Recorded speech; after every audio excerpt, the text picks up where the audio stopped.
we would have at that time wholeheartedly supported addressing that in the development agreement, and that we only came around to the development agreement after it was passed, and we had a lot of discussions with the developer and their team, and we now wholeheartedly support the project. But I wanted to give that background because the community was given a lot of opportunity to discuss the development agreement. Secondly, the developer has worked in good faith with us on making sure that this is a good project with good jobs, and we wanted to confirm that to you. And lastly, we want to let you know that as we are doing local hiring work in the community, we're identifying a lot of people who need these jobs and hope you will move the process along to get them to them. Thank you. Thank you. Good evening, Chris Harding of Harding Larmor, Kutcher and Kozel, speaking tonight on behalf of Alex Gorby, who is the owner and applicant for design review on 710 Wilshire, and as you know, a party with the city to a development agreement for the hotel at that site. Mr. Gorby is here this evening and very interested in hearing what you have to say, either now or after a closed session. In the time available, I want to make 3 points. First of all, I submitted a letter to the city attorney explaining our legal concerns. I think the letter is self-explanatory. We do have concerns about your design review hearing last week. The letter expresses those. There's no need on my part to elaborate unless you have questions on that. Second, Mr. Gorby's threat of litigation is serious, and if we do not resolve this, he will pursue litigation. That said, we are only here because a threat of litigation is unfortunately the only procedural mechanism that we are aware of to bring this matter back to the council promptly. My understanding is motions for reconsideration per your rules are limited to legislative matters only, not quasi-judicial. If there is a suggestion from anyone to the effect that you can do this outside the context of threat litigation, we're happy to listen and consider it. But to our knowledge, this is the only way we can get here. And so that's why we chose this mechanism. Third, our settlement proposal is intended to be conciliatory, though I must say last week none of us were feeling very conciliatory, but we're here to be conciliatory. And what I mean by that is we have, in our settlement offer, accepted the notion that the JDRB will hear this matter per your direction. They will have 6 months to render a final decision. We hope they finish sooner, but we haven't put a tighter timetable in our proposal. What we have done is add terms that are intended to ensure, or at least facilitate, the JDRB process being successful, and that they will be able to do a constructive job. We would like to never come back here again on this matter, quite frankly. We hope they're able to approve a design that we can have consensus support for. And so that's our purpose in being here. Thank you. Thank you. I'm Jim Kahn. I think it's the first time in a long time that I've been here 2 weeks in a row, I have to tell you. I came tonight because I had no idea when I heard the council discussion last week that you were going to spend so much time talking about whether enough experts had vetted this project. And what I want to say to you is that this council has adopted projects when there were no experts who were deciding whether they liked it or not, or what they should be done about it. This council has actually heard what the experts said and changed what the experts said and did something else and approved that. You have all the right in the world to not just second guess the experts, but actually to decide that, in fact, your wisdom in this situation is better and stronger than theirs. Let me just give you an example of another way in which I have seen this in a way that won't exactly get me attacked legally. We have an arts commission. The Arts Commission is theoretically a group of people who are experts. They look at something that's being submitted to the city as something that the city should do or build or put on a street corner someplace, and they go like yes, or they go no. And usually the city council goes like if the commission said yes, the council says yes. But there are times when, in fact, that hasn't happened. There are times when the Arts Commission has said this is a good piece of art, it should be in public art, it should be ours, and the council has said no. And there are times when the Arts Commission has said, I don't know, this isn't really a great piece of art, and the City Council has said yes. What I want to say is If you think this isn't a great building, then yeah, you got to send that back. But they've gone through a lot of changes to get to the place where they are, and you get to choose. Thank you.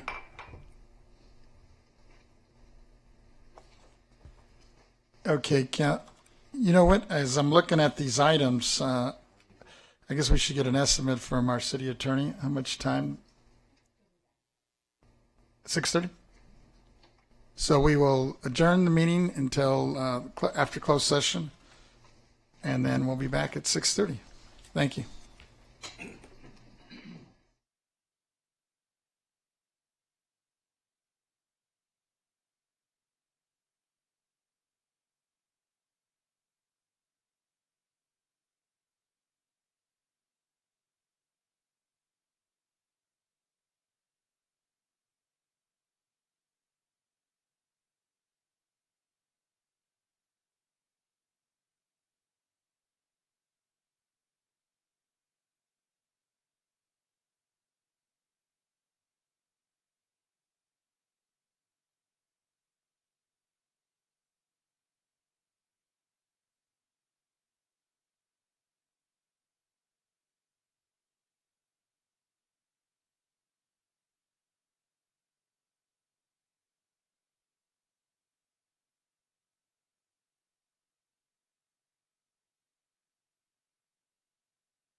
Is it in the?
be way probably the problem then. Okay, because the way that Eric represented it to us, well, they gotta come in here and they gotta do this, and it takes 2 days, and I'm like, it's a freaking game.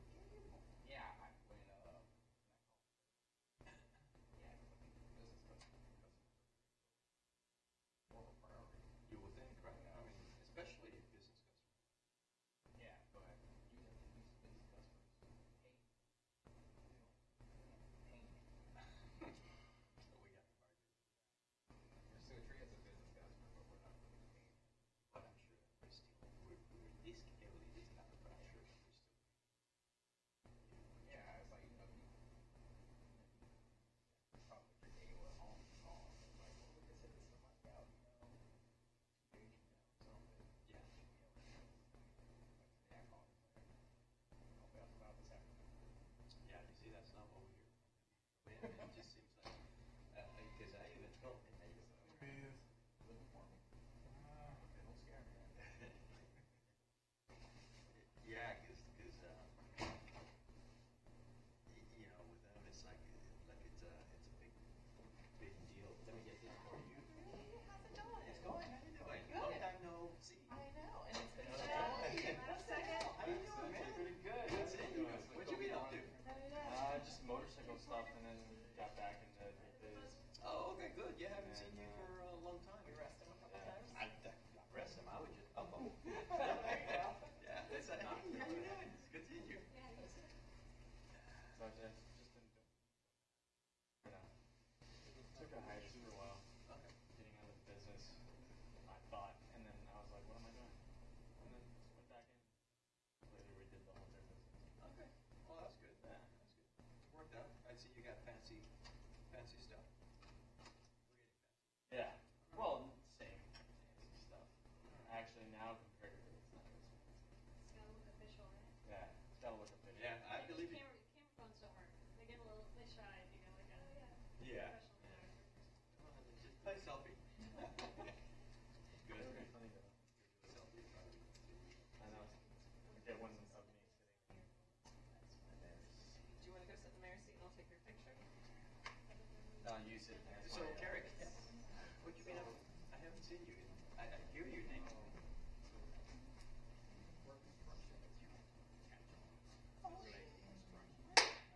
All right, so we're working together. It's a struggle, yes. So All it's right. me and you. We got this. We got this. Hey, we got to get you some sort of. The same thing happened to me with Katrina. They didn't swear at me, but they said, "Oh, see, here." I was like, "No." And the guy's like, Throw my name. I mean, it's got to be. I did. good I'm for like, some- I see the chief is right there, and there's the city manager. I need to go talk to them. And they're like, you need to go on. So we do need some sort of Yeah, I'll something. talk to the chief. She's pretty swamped, but I told her, yeah, talking to the chief. I don't know what's gonna happen, or but Or maybe, it makes sense. I mean, I don't know if you guys have something that you send out to everyone, but like, this is the mayor, this is the, not that we're on the same page, so it's, just so Yeah, that. this is a PIO team. Yeah. We can do that too. We can send pictures. So what did you? Yeah, we actually, Brandon just took pictures. Well, I should have picked that out because when I was talking to Debbie the other night, she mentioned that, and I thought, but I didn't pick it up. I figured, okay, well, the two of you are together, so pick up the one.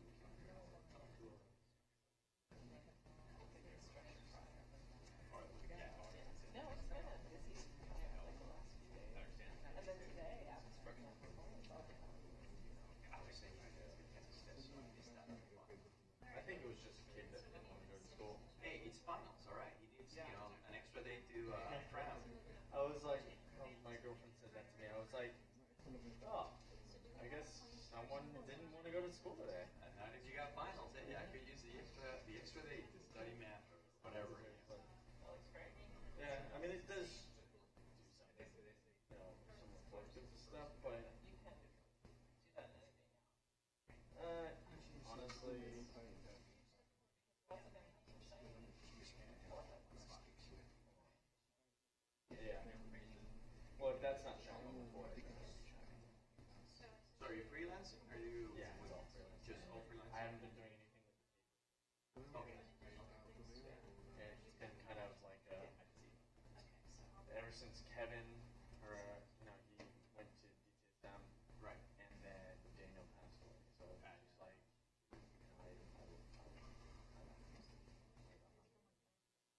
and their editor in chief is doing basically everything. Cool, man. Yeah. Yeah, pretty much sounds good. So that's Combined. plus they'd never really paid me. So I think it's better this way. Well, we got plenty. Yeah. I think I emailed it. A lot. A lot. You wanna go grab food?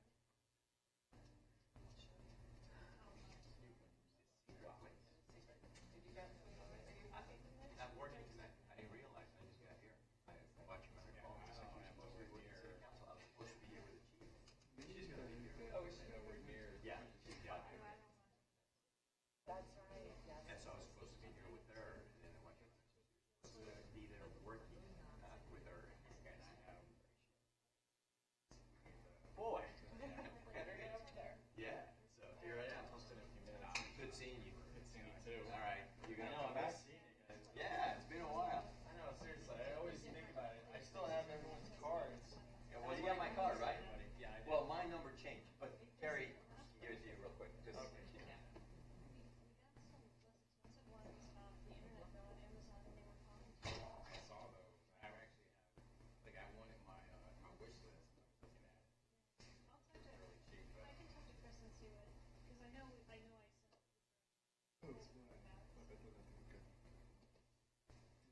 So how you been doing? I've been doing well. Enjoying? Yes, you did. I So, can't imagine. I feel like I'm training for a marathon. Non-stop. Yeah, we should be coming to see you, well, to your facility. 21st, 22nd, right? And were you at the meeting with Blake today to talk about the PSAs by any chance that you're doing as well? No, because I, Specifically the, traffic, right? Yeah, that's with Senco Capital Assembly. So, yeah, and community affairs. So I'm completely not involved in that part. an hour, right? A couple hours. Is it this Monday? Oh, I guess I should write those questions. Yeah, I guess I should start working You know on what, those questions. I actually asked Blake to follow up with some, we actually hours ago, and we were looking at the questions that we felt like they were a little bit too basic, so he's gonna follow up tomorrow morning with some questions, so I don't even worry about it. No, I gotta draft them for You the wanna chief. do that? Yeah, no, I have to do it. The questions are you talking about the questions that Chris actually, so I sent him a paperwork because I was tied up and I told him, hey, listen, heads up, this is what, the top, which is all 21st century policing. Right. And so this is pretty much what it entails. And he asked, he's like, hey, do you want me to draft the questions? And I said, well, why don't you go ahead and do it, because he'll help me simply because you'll give me the non-law enforcement perspective. But ultimately, I'll go ahead. Okay. Do you want Blake to take another crack at it so you can have some, I just figured. That would be great. Any ingredients that you can, or starting points that you can have will be helpful to you for the final question. Yeah, and for me, it's just because I always, like I'm always asking Debbie, it's like, hey, I want to run something by you. Just give me your, because my eyes are just, it's all law enforcement. So when you're a hammer, everything you see is a nail. And so just give me your outside perspective and how these feels, how this reads, and so yeah, that would be awesome. So and I'll get it, and then I'll start working on it. Yeah, I appreciate that. Thanks for the heads up. Especially the December, it just seems like It's gone this year's gone for all intents and purposes. President, you got five Christmas. Yeah, no, and this year, like I redid the kitchen. We redid our kitchen in the house. We're doing like family coming in for the holidays. no, it's funny because all my family that lives here is actually leaving. My sister is going to Texas to visit my brother over there. My son is going to Portland with his girlfriend. And so everyone's leaving. So we redid the kitchen, spent a lot of money, and we're going to be. Oh,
On the same one? Okay, good, perfect.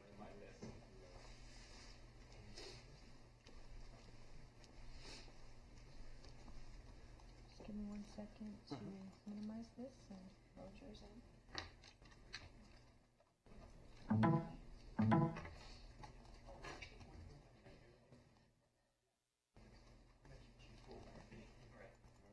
Okay, so it's this one right here, correct? Yes. Okay, and I'm gonna go ahead and.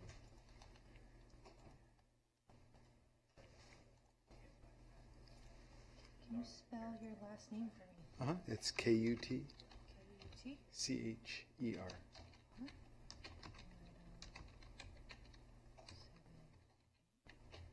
So we'll make sure that we have this up.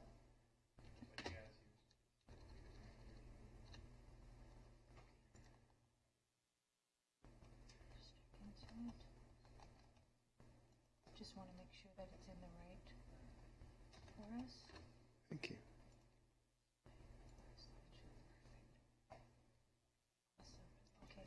So when you come up, of course they're going to announce your name, but this acting city clerk, she will make sure to pull it up, and then you will go ahead and progress it yourself as Very you go nice. through your speech. Okay. Okay, great.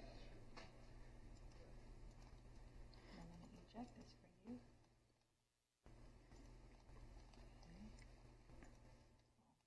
And do I advance it with a clicker or You're your going to advance mouse? it either Okay, here great. or enter. Okay.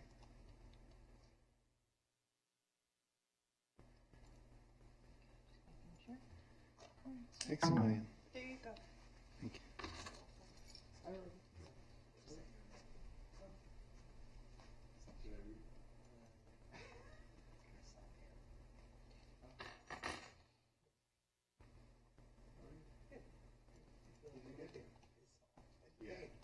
But you probably feel it worse.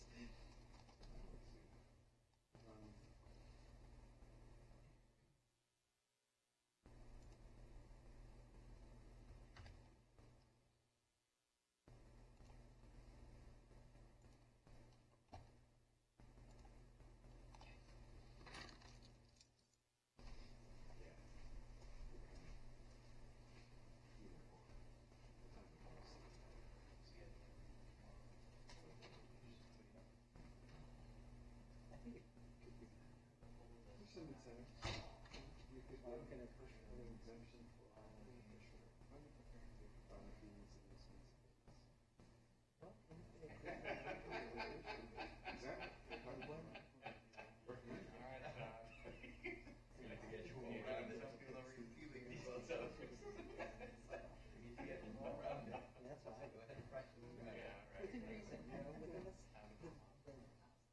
the envelope of the Secretary of State. But I can see a lot of redevelopment to various portions of the goal. To the reason with staff parking and all kinds of things.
I don't think the Bay Street there is all, you know, it could be.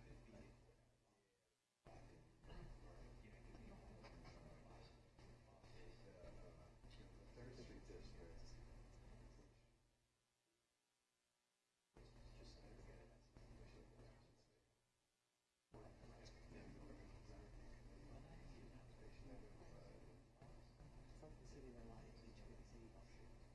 Just like a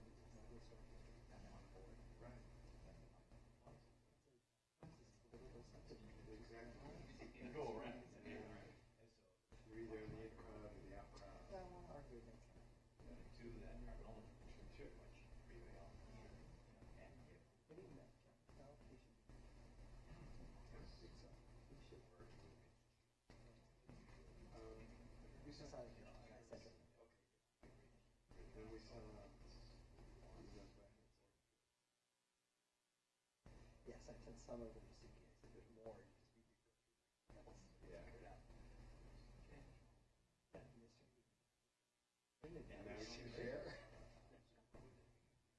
because those, he has the actual program. He can actually give that submission. Nothing to pay for it. You don't have to pay for the photograph. The photograph in the book are all captured. In the book. You do? Yeah. Should do both.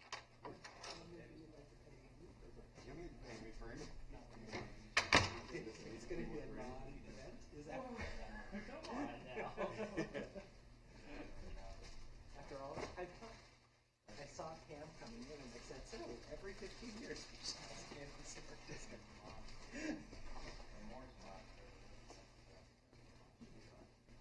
I'm sure that they're scheduling out songs.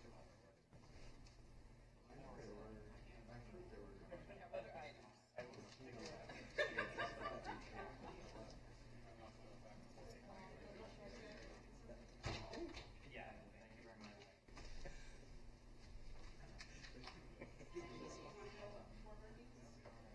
It was good to get through the fence last night. Yes, yes, it's always good to get through everything, so I'm actually, I was trying to get as much off of their plate as possible, so try to have it easy on today. Yeah. And then just get, start the new year. Yeah, no, thank you for the application, that's very, The application, Carol Lemons is in the real estate today. Yes, ma'am. it's gonna be a good year. Yeah. I'm imagining. See how this one goes. I Oh, know. I I have. I'm a betting man. Better than Vegas. This is start. I know exactly where they're going next. So keep it to myself. There'll be a series. Particularly in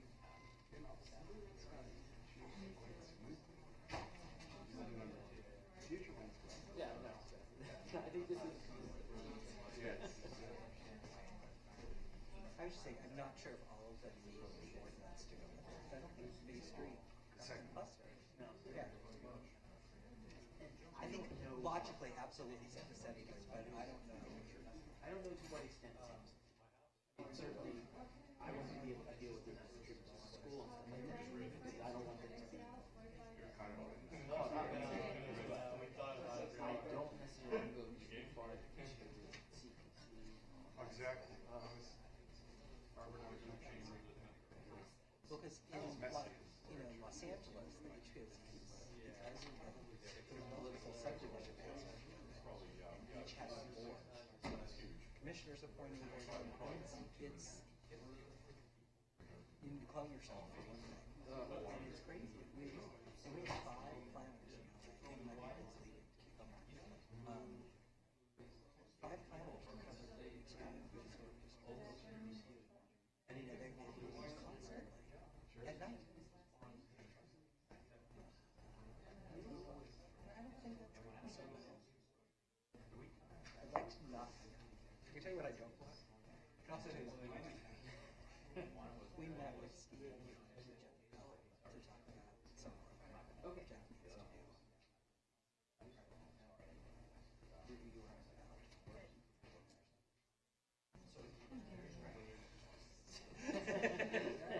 it was a couple of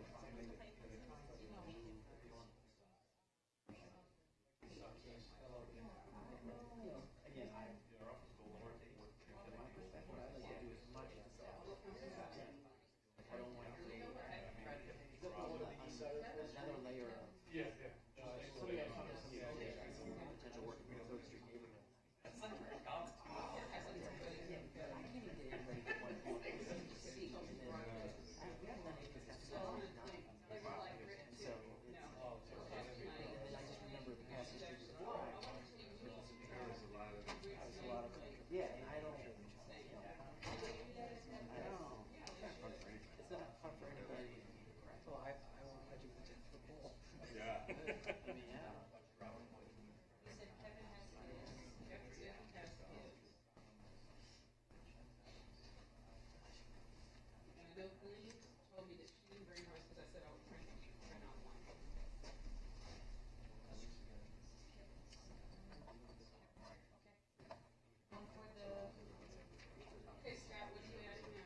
the city clerk will open it up automatically for Oh, you. okay. Okay.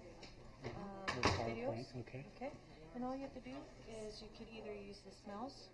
Okay. Okay. It is a touch screen too. Oh, good. It Okay. might not. Yeah, do that so, for you. yeah. If not, And use the, you yeah. can just use that, Okay. or you can also use the click. Great. Okay. Perfect. And they're all in order on those ones. Okay, great. Okay. And the movie is, The movie. oh, you'll, oh, okay. Great. Okay, that'll be the second part. Okay, thank you. Play it for you. Okay. Okay.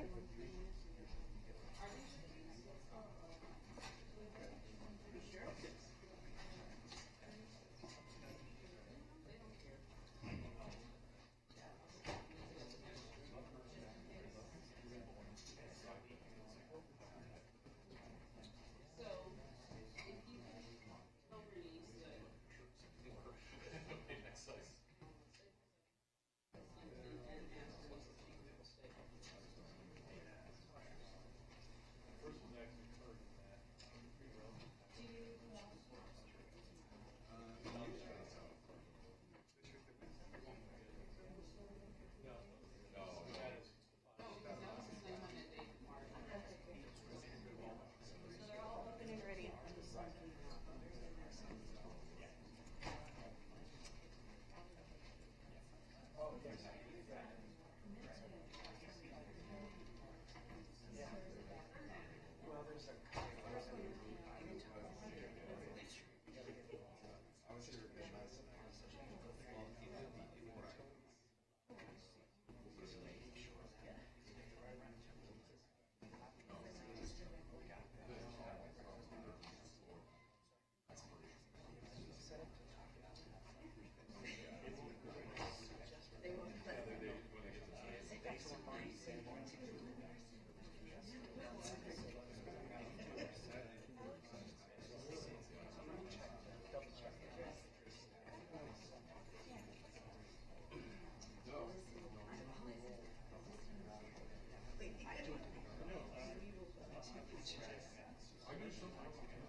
there's no need.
All right, I'll Which one on the, oh, on the ours?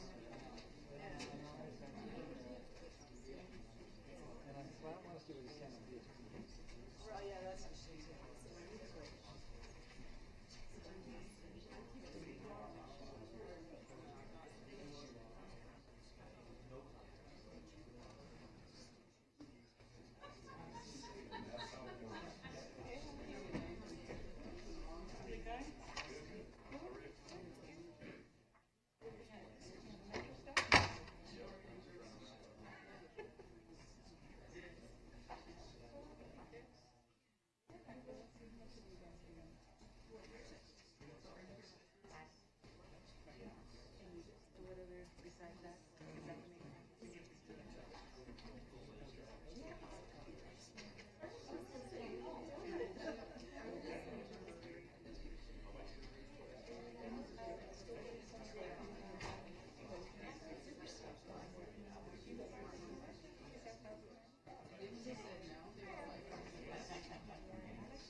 And to me, it's so different to see him.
I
mean, it's hard to do it the way, but there's something sort of gentle about everybody being listening to you.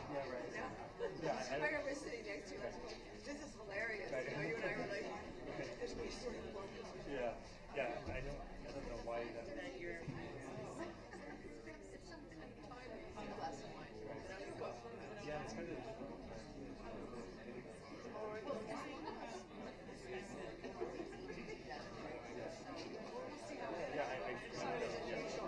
Yeah, I guess they tried to.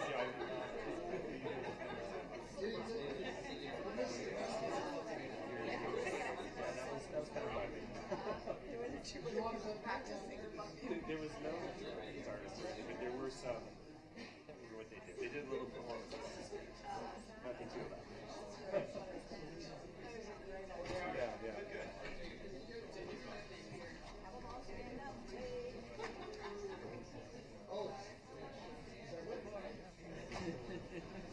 Is this okay?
Yeah, well, I'm talking on behalf of the commission, so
How close in do you want to?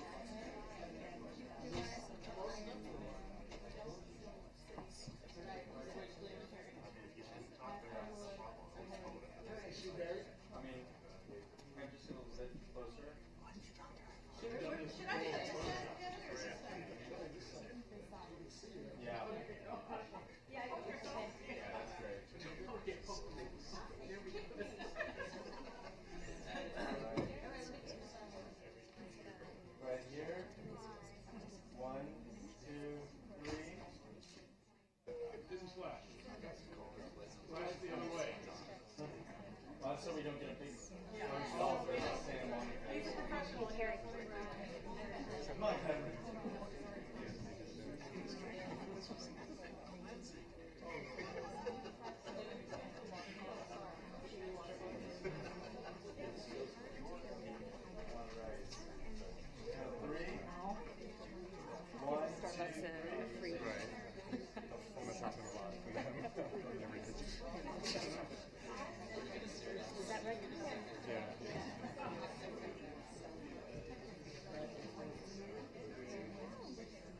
We good?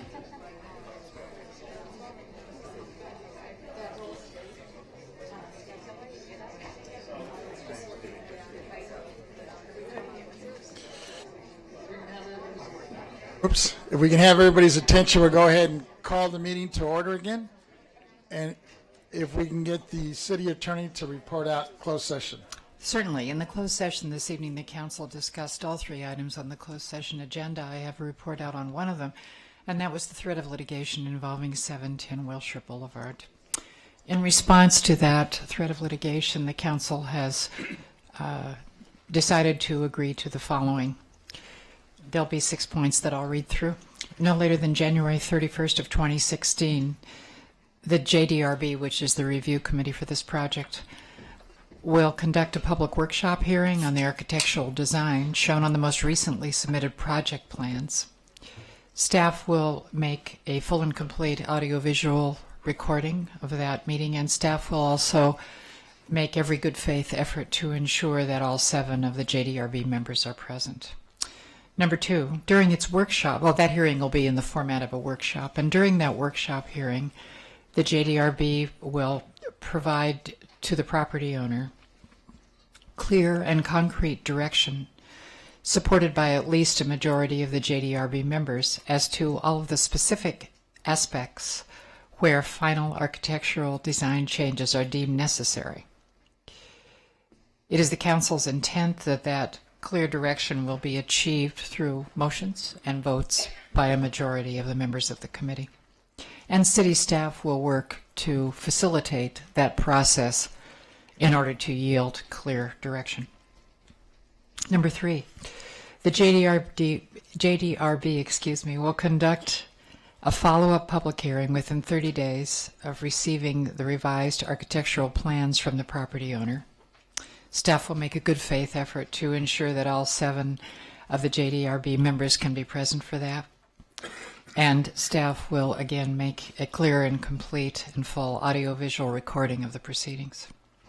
Number 4, the JDRB will render its final decision on remand no later than 6 months from the council's December 8th decision. This is a reiteration of a decision council had already made at its last meeting. Number 5, in the event of an appeal from the JDRB's final decision on remand, the City Council will conduct a de novo hearing on such appeal and will render its own final decision within 60 days of the appeal being filed. And as is usually the case, actually, city staff will make a good faith effort to ensure that the full council can be present at that hearing. Number 6, the final point. Neither the JDRB nor the City Council will utilize the design review process to compel a reduction in the size and scale of the project as it is approved by the development agreement, except to the extent specifically provided in the development agreement. Those are the points to which the Council has agreed in order to resolve the threat of litigation. And would you like to take a vote on that? I'll move that. Second. It's been moved by Councilmember Kevin McEwen, second by Councilmember Glenn Davis. Is there any other discussion? If not, we'll go ahead and get a roll call vote. Councilmember McCown? Yes. Councilmember Davis? Yes. Councilmember Hemmerich? Yes. Mayor Pro Tem Winter? Yes. Councilmember O'Day? Yes. Councilmember O'Connor? Yes. Mayor Vasquez? Yes. And Mayor and City Attorney, if I may, as the maker of the motion from last week, I'd like to clarify and amplify that I felt at the time the important part of that motion was that we did it without prejudice and that we did remand it back to the Joint Design Review Board with a 6-month timeline. I think it should have been clear that this council wants that project to be built, that we support it, but we want it to be a great building. And we're sending it back to become great. And I think when it does, it'll have a much better night at the City Council. Thank you. We'll move on to, City Manager wants. And let me add to the council members' comments that staff took very clear direction from the City Council last week that is completely consistent with what you've just memorialized. That is exactly, with the exception of agreeing to videotape everything, which we're happy to do, exactly what we intended to pursue in order to accomplish the clear direction the public meetings. That is what the council gave us to ensure that this design set of issues are resolved in a positive way and within the prescribed amount of time.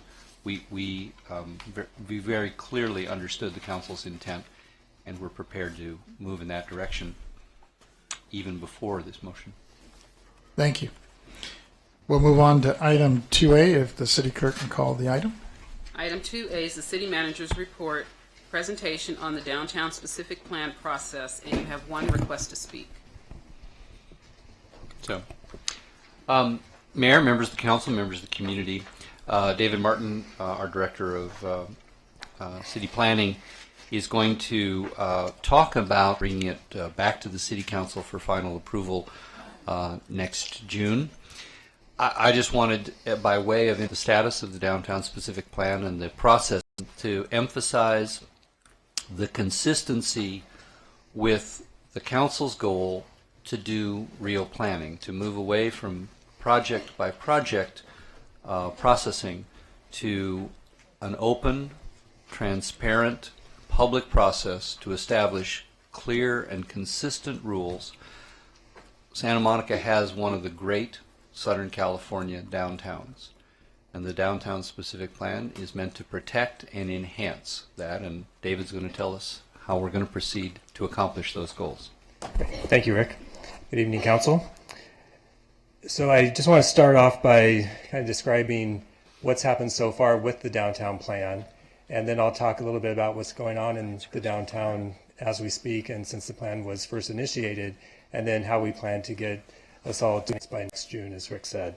So this slide, really the point is just to say there's been a lot of meetings, a lot of workshops, a lot of public interaction on the downtown plan so far, and it has led us to kind of where we are now with the document that was released in 2014. I'm sorry, the document was released, yes, we started in January of 2012. The document was released in 2014.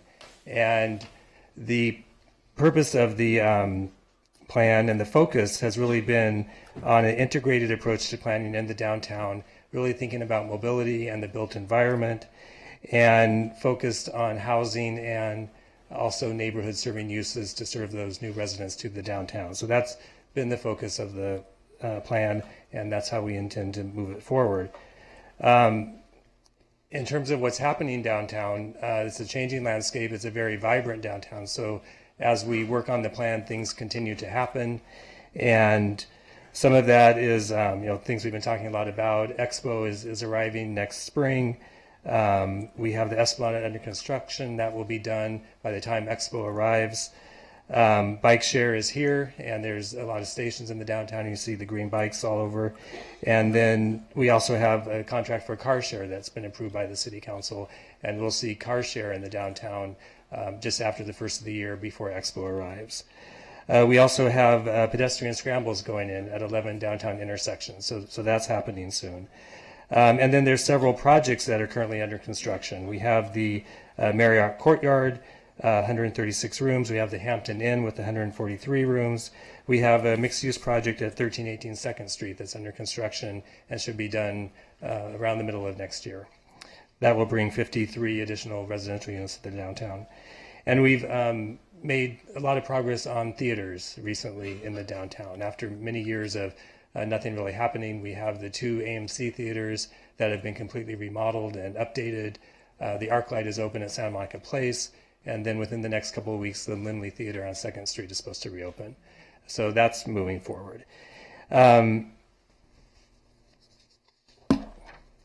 There's also, as council well knows, there's been a few new projects approved in the downtown. The 1415 5th Street mixed-use project, that's 64 units. 1560 Lincoln, which is the site of Denny's. That's 100 units, and then of course the Norms project that was just approved last week by the council, and that's 90 units. So there's been a lot of activity both in terms of construction and in terms of approvals for new projects in the downtown as we've been working on the plan. So the objectives of the revisions that we're making to the draft plan, and the main thing we want to do here is really simplify to reduce. We've heard a lot about how difficult the current draft of the plan is to kind of navigate your way through. So we've done a lot of work, and we're in the process of making revisions that we hope will not just reduce the length of the plan and reduce the size of the document, but also to clarify the standards and goals and to reformat it to really enhance the usability and the comprehension of the plan. So we've really heard from a lot of stakeholders that the plan needs to be easier to navigate and understand. So we're making a really strong effort to reformat and bring it forward in a way that's more comprehensible.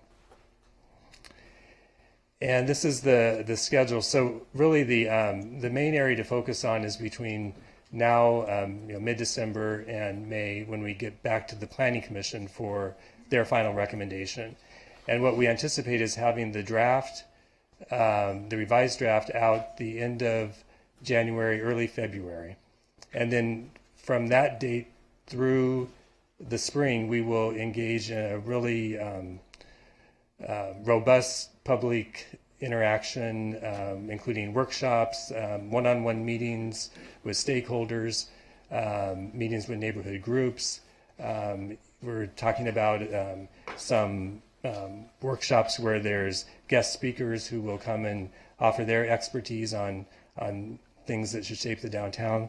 So we're trying to set up a very robust public process to get people familiar with the revised plan once it comes out, and to set it up so that when we finally get to Planning Commission, likely in May of next year, there'll have been a thorough vetting of the revised draft, and that will set it up for the Planning Commission to have their hearings and to make their recommendations to City Council. So as I said, the plan will be out the end of January. And if in the meantime people have comments or have questions about it, Travis Page is a senior planner. He's working on the project. He's the contact. Of course, the downtown plan email is up on the screen at downtownplan@smgov.net. And then starting tomorrow, we're launching a website that will have all the information on the downtown plan so far, and we will update that as new information becomes available. So that concludes my report. Thank you. Any comments, questions? We'll open up the public hearing. We have one member of the public who wants to speak. Denise Barton.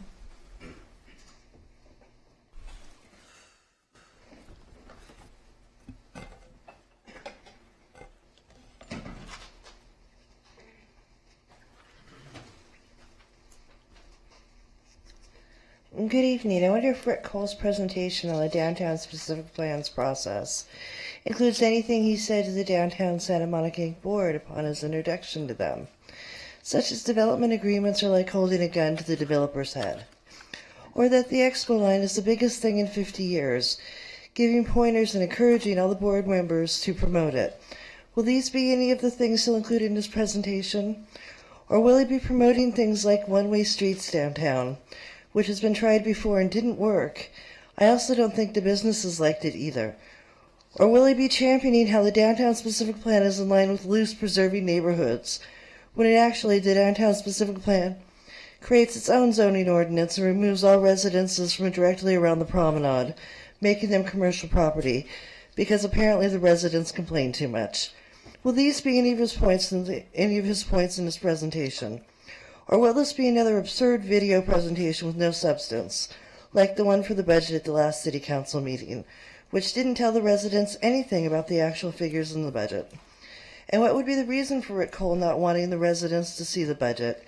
Maybe because it would show the excessive bloating due to the amount of personnel hired to assist our city manager's office, like the new communications department headed by Debbie Lee, formerly from downtown Santa Monica Inc. And to get her into that position cost the taxpayers $1 million, so she will try to control what information gets out to the residents and when. You also really have to wonder if Rick Cole got his information from downtown Santa Monica Inc. board member Elaine Polachek, who's also the assistant city manager. Again, will any of these points be included in Rick Cole's presentation, Or will he admit, as he did in my meeting with him, that there's no one at City Hall representing the residents? Thank you. Thank you. Well, go ahead. Oops. Yeah, look, I'm not going to rebut anything point by point, but it's an absurd distortion to say what she last alleged. And I think, Denise, you know that. Thank you. We'll move ahead to the consent calendar. We have one member of the public who wants to speak on this, on the consent calendar. It's people. Mayor, let me What? go I'm ahead. sorry. Let me go ahead and call it. Call the. The consent calendar, all items will be considered and approved in one motion unless removed by a council member for discussion, and you have one member of the public to speak.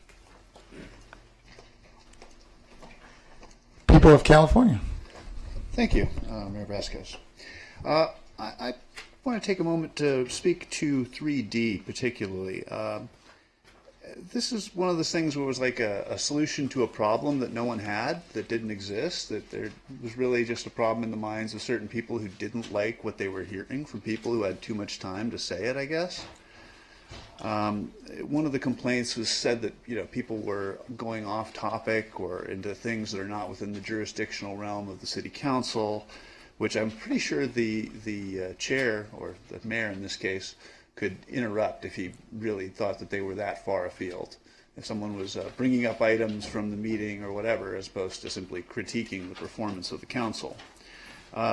So as we see in Rules of Order and Procedure, Conduct of City Council Meetings, item 2 here is to clarify that late requests to donate speaker time will not be granted additional time, but may be heard with council approval. What this simply says is, as we've seen, I think, throughout much of our local politics lately, that if they want to hear from you, you will be heard from. If they don't want to hear from you, then they just won't give you any time, or they'll figure out some way to steal your minute, as Mayor O'Connor once did for me, or I think Mayor McEwen was trying to do to Denise the other night. It undermines the sort of sophistry being peddled by their PR firm, the Santa Monica Forward, who I guess represent the sort of pro-development block of 7 up there, at least in their aspects. They're demanding of the kind of affordable housing we had last week, right? The Norm site, 90 units or whatever. I mean, when these things become unanimous, obviously there is a direction afoot with zero opposition even within the council. And so it's times like that when you can expect people will not be granted time to hear. Thank you. Councilor, is there any items that any of the members want to pull? I'll move the consent calendar. Second. It's been moved by Councilmember Kevin McEwen, second by Councilmember by Terry O'Day. Seeing here no discussion, we'll have a roll call vote. Okay. Councilmember O'Connor? Yes. Councilmember O'Day? Yes. Mayor Pro Tem Winter? Yes. Councilmember Hemmerich? Yes. Councilmember Davis? Yes. Councilmember McCune? Yes. Mayor Vasquez? Yes. Thank you, Council. Looks like we have unanimous here. 7-0. Not even Councilmember. It's the first time for Sue. We'll move on to Item 7A. 7A, if the clerk will call the item 7A. Introduction for first reading of an ordinance amending the municipal code to add Chapter 9.56310, designating the San Vicente Boulevard Courtyard Apartments Historic District. And you have 14 requests to speak. And I'll bring them to you. We'll get the staff report. Yeah.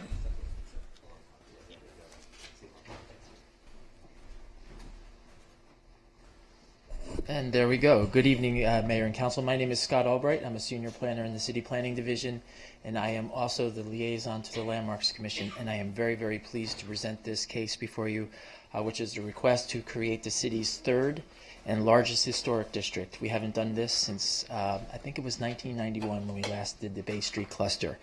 What I intend to do very briefly is kind of introduce some milestone dates with regards to how we've gotten to this point with the City Council, introduce some very brief description of the contributors to this potential historic district and the non-contributors as well, and then finally give forth a staff recommendation.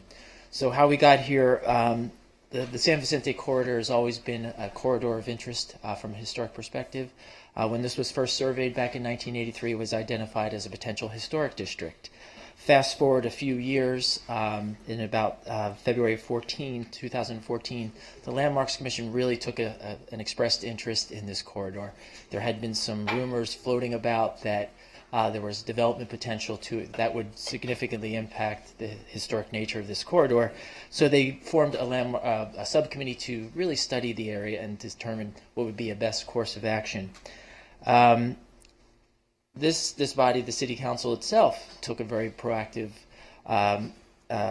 action back in December of 2014 when it modified the landmarks ordinance and really the designation or the district designation process by eliminating the owner nullification requirement.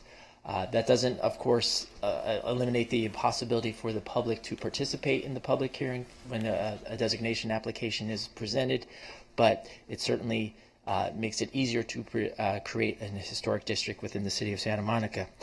Fast forward a little bit more, the commission, again, knowing that there's interest developing in the community, requested that the area be studied really significantly to determine if, in fact, there would be a historic district, what would be its contributors, what would be the non-contributors, what are those features that really make this historic. In about February or March, this is a very critical piece, was the Historic San Vicente Coalition was formed. This has been a grassroots effort from the very beginning. A lot of the community was really involved in this. They are very passionate about this particular area, so they really got involved in this process in getting the word out about the creation of an historic district and getting people to really take the idea and really grasp it and in a positive way. Fast forward a little bit to July, that's when the Landmarks Commission really took the formal action to file the designation application.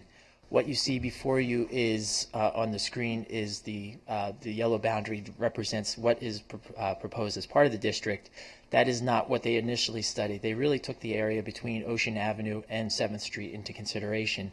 At that time, there's always a desire to increase the number of contributors so we can have a high percentage. It gives it gives more stature to the district. So by removing those some properties on the edges of this one, the 301 Ocean Avenue, which had been discussed previously for designation, and also some properties on the northeast corner of 7th and San Vicente that were non-contributors, the percentage of contributors increased to approximately 65%.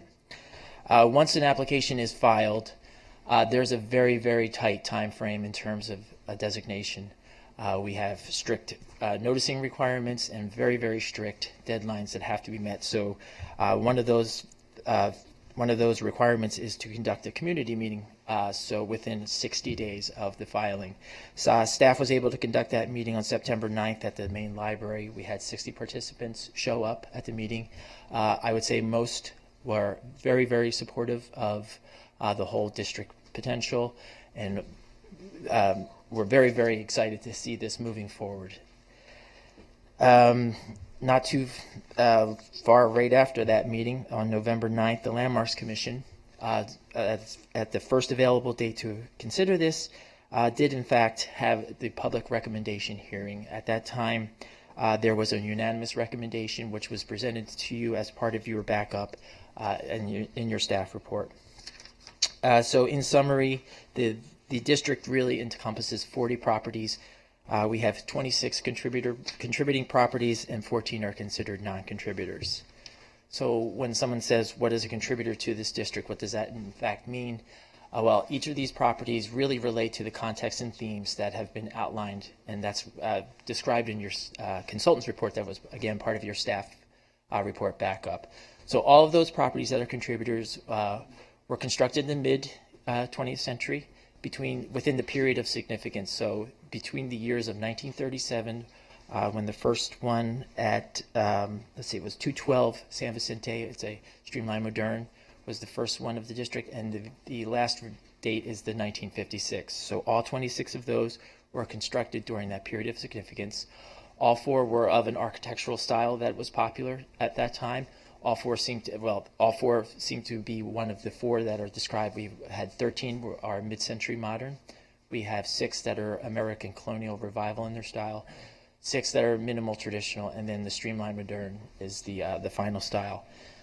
All, of course, have the namesake courtyard as part of their design and their plan layout, and almost all of them have experienced some kind of alterations. Most properties have within the city, but all are still they have retained sufficient integrity, so they're able to convey that history of the mid-century. As for your non-contributors, most of those 14, most of those were constructed outside that period of significance, so they were constructed probably post-1956 into the late 60s into the 70s. In fact, I think the latest one is 1982. Or they don't have a courtyard, so the namesake isn't there. In terms of our recommendation at this time, the Landmarks Commission gave it, as I indicated earlier, a unanimous endorsement of this potential historic district. So our recommendation is, of course, to follow the Landmarks Commission recommendation and designate the historic district, the San Vicente Boulevard Courtyard Apartments Historic District, based on the 3 criteria that are outlined on the screen before you, and then the 4 criteria that are specific to historic, to the creation of a historic district. Before I turn this over to the public or answer any questions you may have about this, I just really wanted to thank the members of the community for their involvement in this process. This was a total grassroots effort. We needed their assistance in getting the word out about this, and they absolutely succeeded in doing so. The Santa Monica Conservancy was integral into this process, as well as the Historic San Vicente Coalition. So we were very, very thankful for their efforts and appreciate making this truly a grassroots effort. So with that, I will conclude my brief presentation and be happy to answer any questions. Thank you for the presentation. Is there any questions of staff? Seeing nobody in the queue, we'll go ahead and open the public hearing. Let me start with the first 3 here. I have Ken Kutcher, Michael Jimenez, and Bill David, if they can come up to the side here.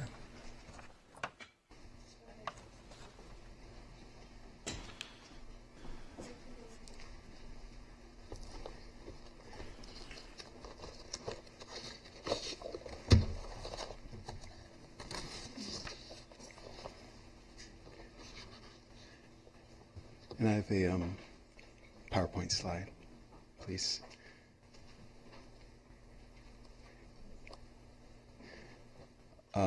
Ken Kutcher here on behalf of Carl Thorpe School, and happy to be here tonight speaking with respect to the proposed historic district.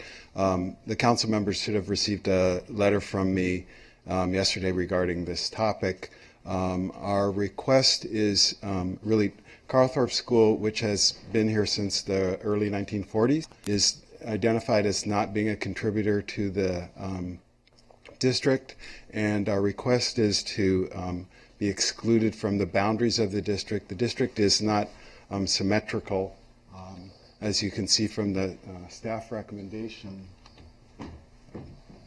There are a couple of notches in the district which have been identified by staff and recommended by the commission, and we think that it would be similarly appropriate to provide another notch on the south side around the school property. The school is it's not only not multifamily housing, obviously, it's not a courtyard, and it's not built in the period of significance. And so we would hope that the council would consider excluding this property from the district, similar to some of the other exclusions. If that were not done, I think it's also important as a backup to provide direction to staff that when the design guidelines and process is promulgated, which is something that will happen after this hearing, assuming the district is established, that there's accommodations made for the fact that this is a different kind of use within this zone, and that the design guidelines that would otherwise apply to whether it's courtyard housing or multifamily housing, there needs to be some different type of guidelines to apply for to a use that is not a multifamily use in this zone. But our preference would be to exclude us from the district, so we don't need to deal with the design guidelines as to this particular property. And that concludes my remarks. Thank you. Thank you.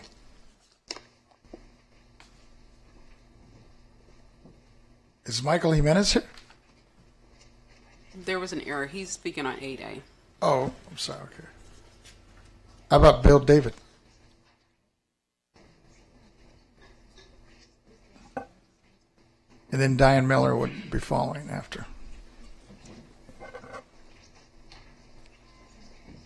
Bill Davids. I put down roots on San Vicente Boulevard about 25 years ago.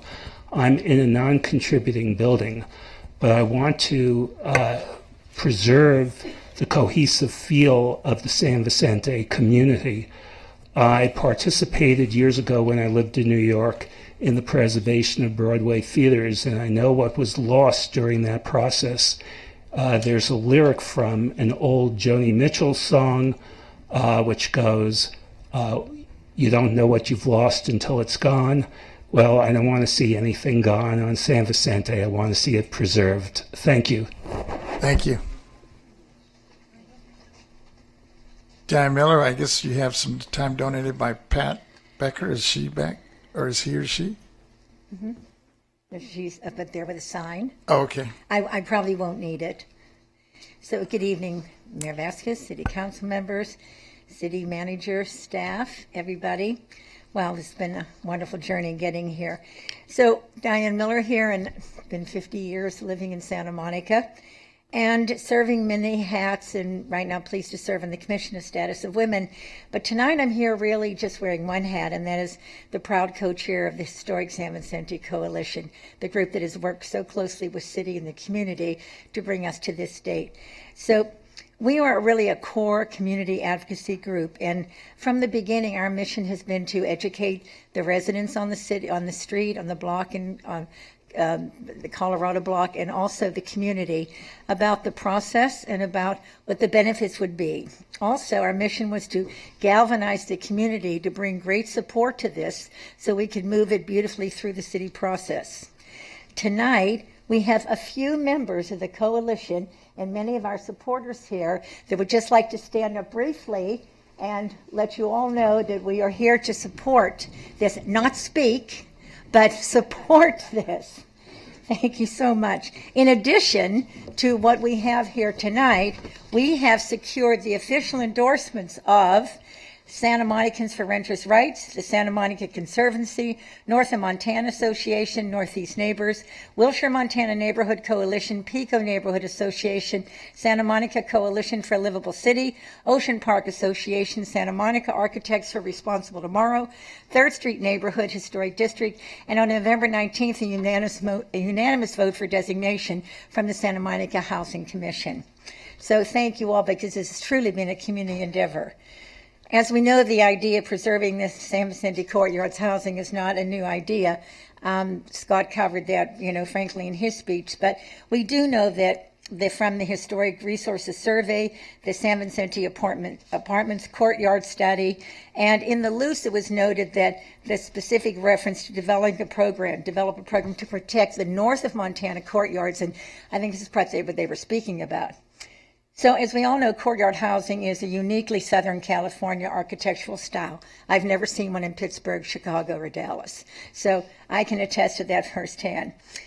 And there are courtyards in other parts of Santa Monica, but the stretch between Ocean and 7th Street on San Vicente is truly unique and truly magnificent.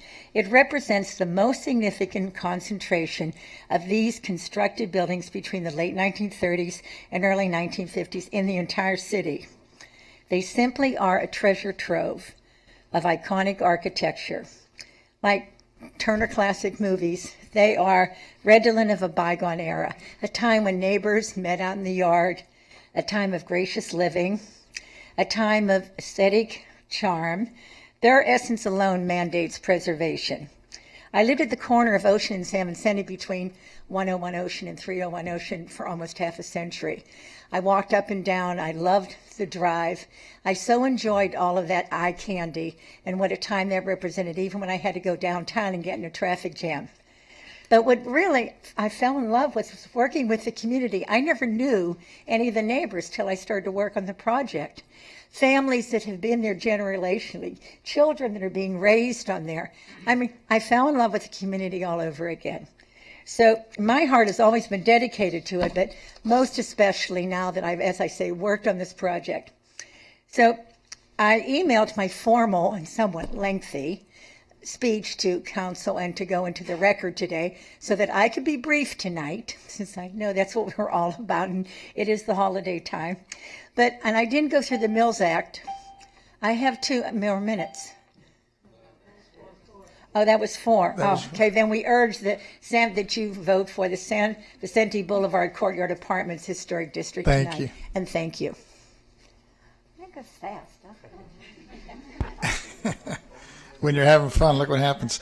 Is Ruth and Lear, Phil Brock, and then Julian, is that Alavandias? Am I pronouncing that right? Or is that Alexander? Good evening, Mayor Vasquez, council members. I'm here on behalf of the Santa Monica Conservancy. This is a very exciting moment, and I'm happy to be here to share it with you. The Santa Monica Conservancy has been involved with this project from the very start, providing education and community outreach to property owners, to residents, to the community at large.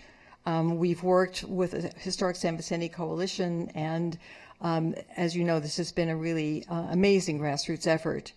We offered tours to the public on 3 different occasions, and we were swamped. People were so excited about the opportunity to visit this neighborhood, to understand the buildings and the lifestyle, that it was very heartwarming to see that and to realize that it's not only the local residents who benefit, but really the entire city, because it's places like this, protecting them and recognizing them, that gives Santa Monica its sense of identity and its sense of place.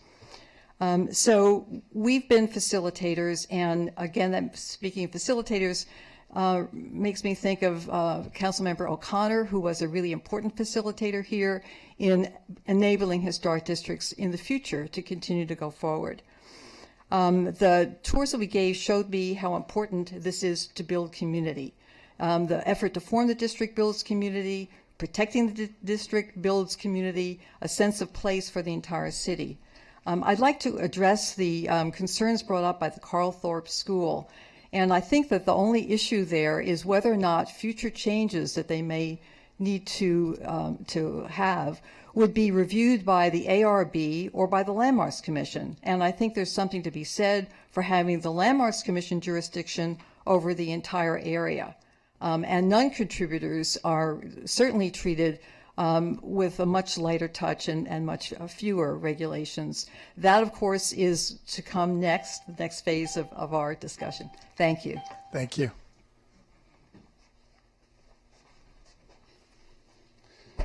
I'm Phil Brock, and I'm here tonight to talk about a neighborhood and a street that I love. From a racetrack to a train track, San Vicente Boulevard has had one constant since the 1920s. It's been a great place to live.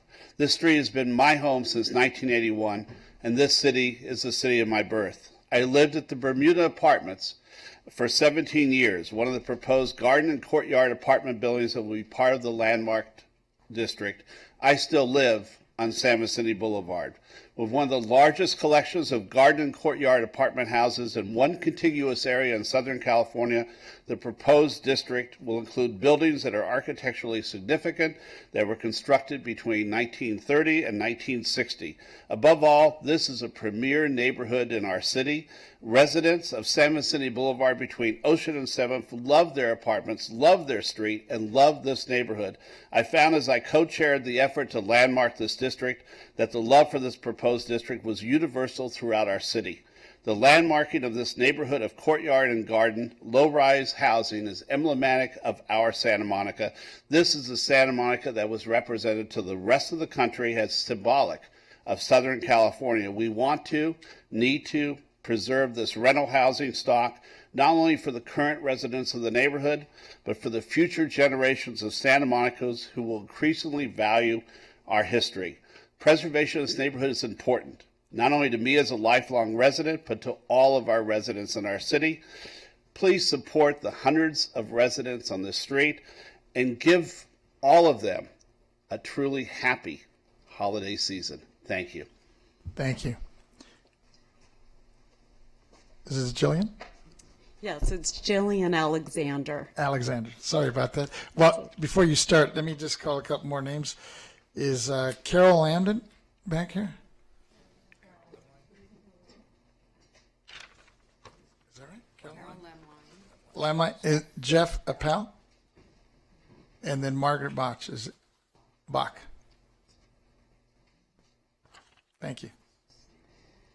Thank you, Mayor Vasquez and council people. I've lived at 308 San Vicente since 1998, and part of my moving to Santa Monica was because of the charm of this neighborhood. I had the opportunity to live anywhere in the United States and maintain my job.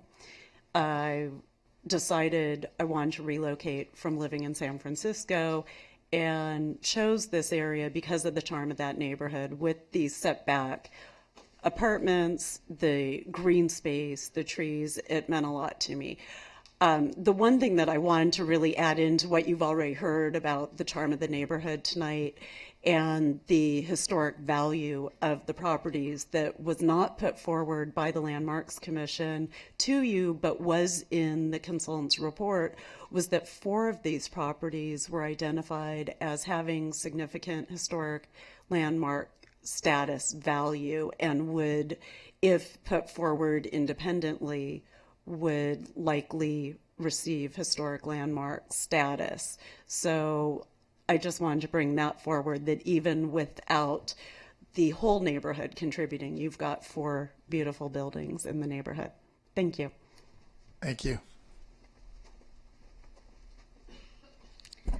Carol M. Line, representing the board of the Santa Monica Conservancy, which strongly supports designation of this historic district.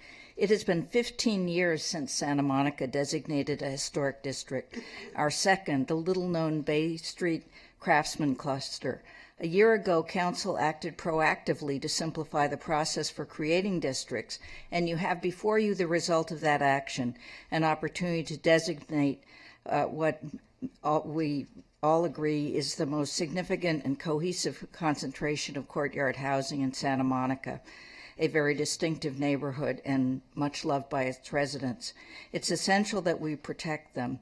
Ruth Ann has described how the Conservancy worked closely with the Historic San Vicente Coalition to educate owners, residents, and members of the broader Santa Monica community about the proposed district and its role in Santa Monica's rapid development during the period before and after World War II. We are very pleased to have this opportunity to encourage you to support the district in this evening's vote. Thank you. Thank you. Jeff Appel with United El Segundo. We recently purchased 6 of the properties in the district, and we just want to let you know we are in support of it, and we think it's a smart move. Thank you. Thank you. Margaret, as you come up, let me just call a couple more names here. Sure. Is Phyllis, is it Dudek? And there's Robert Chattel. Oh, Chattel. And then Derek Wilson. Go ahead. Good evening, City Council. I'm Margaret Bach, Chair of the Landmarks Commission, and I'm here tonight speaking on behalf of the Commission to underscore not only our quote-unquote formal recommendation, but most of all, our extreme excitement and enthusiasm for the creation of the San Vicente Boulevard Courtyard Apartments Historic District. It doesn't easily roll off the tongue, but it will. It will. We'll get used to it. Our recommendation vote on November 9th was unanimous, as you know, and came, in fact, more than 30 years after the district was first officially identified by the very first Santa Monica Historic Resources Inventory conducted in 1983, as identified as an exceptional collection of courtyard apartments. Fast forward to 2014, we've reviewed, the staff ably reviewed the history when you, our city council, streamlined the historic district designation process, and we appreciate that to without reservation. That really enabled the commission to move forward with the creation of this historic district.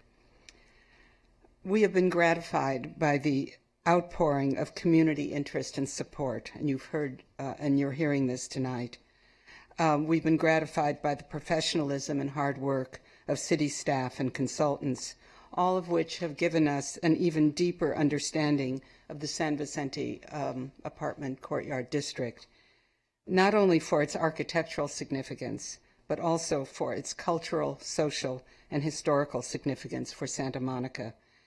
It represents an important chapter in the urban development of our city.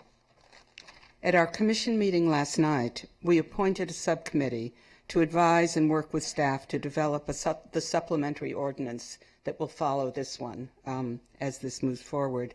And this ordinance will contain guidelines for administering the district in terms of both the contributing and non-contributing buildings.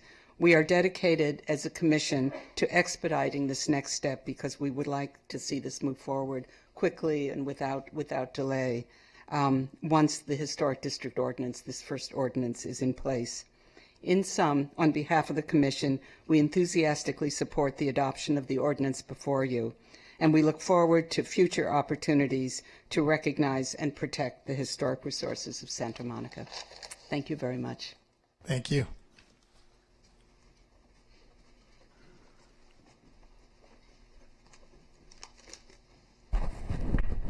Good evening, Honorable Mayor, Council members. I'm Phyllis Dudick, longtime resident on San Vicente Boulevard and a member of the Historic San Vicente Coalition. After working on the ground directly with residents, I want to briefly speak to the extraordinary enthusiasm this proposal has generated in the community, in the neighborhood, and beyond. We have hundreds of signatures from San Vicente residents who live in contributing and non-contributing buildings, courtyards, and condos, as well as homeowners in the area, as well as Santa Monicans from all over the city.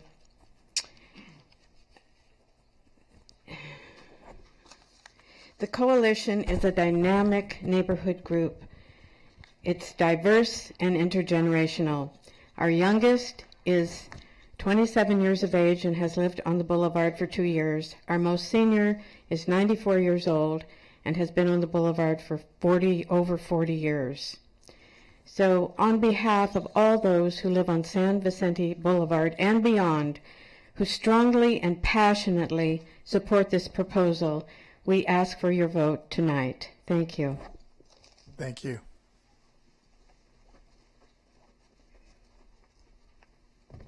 Good evening, council members. I'm Robert Chattel, and I'm a historic preservation consultant, and I do quite a bit of work in Santa Monica. I'm very happy to be here tonight representing Jeff Appel, who owns 6 properties, as he said. I wanted to stress how important the second ordinance is and how much we look forward to working with staff in the Landmarks Commission in developing guidelines, a streamlined review process, and incentives to ensure investment in rehabilitation. I fully support your designation of the San Vicente Courtyard Apartments Historic District. I was the author of the Bay Street Craftsman Cluster Historic District nomination, and I think at least every 15 years you should designate a historic district. Thank you.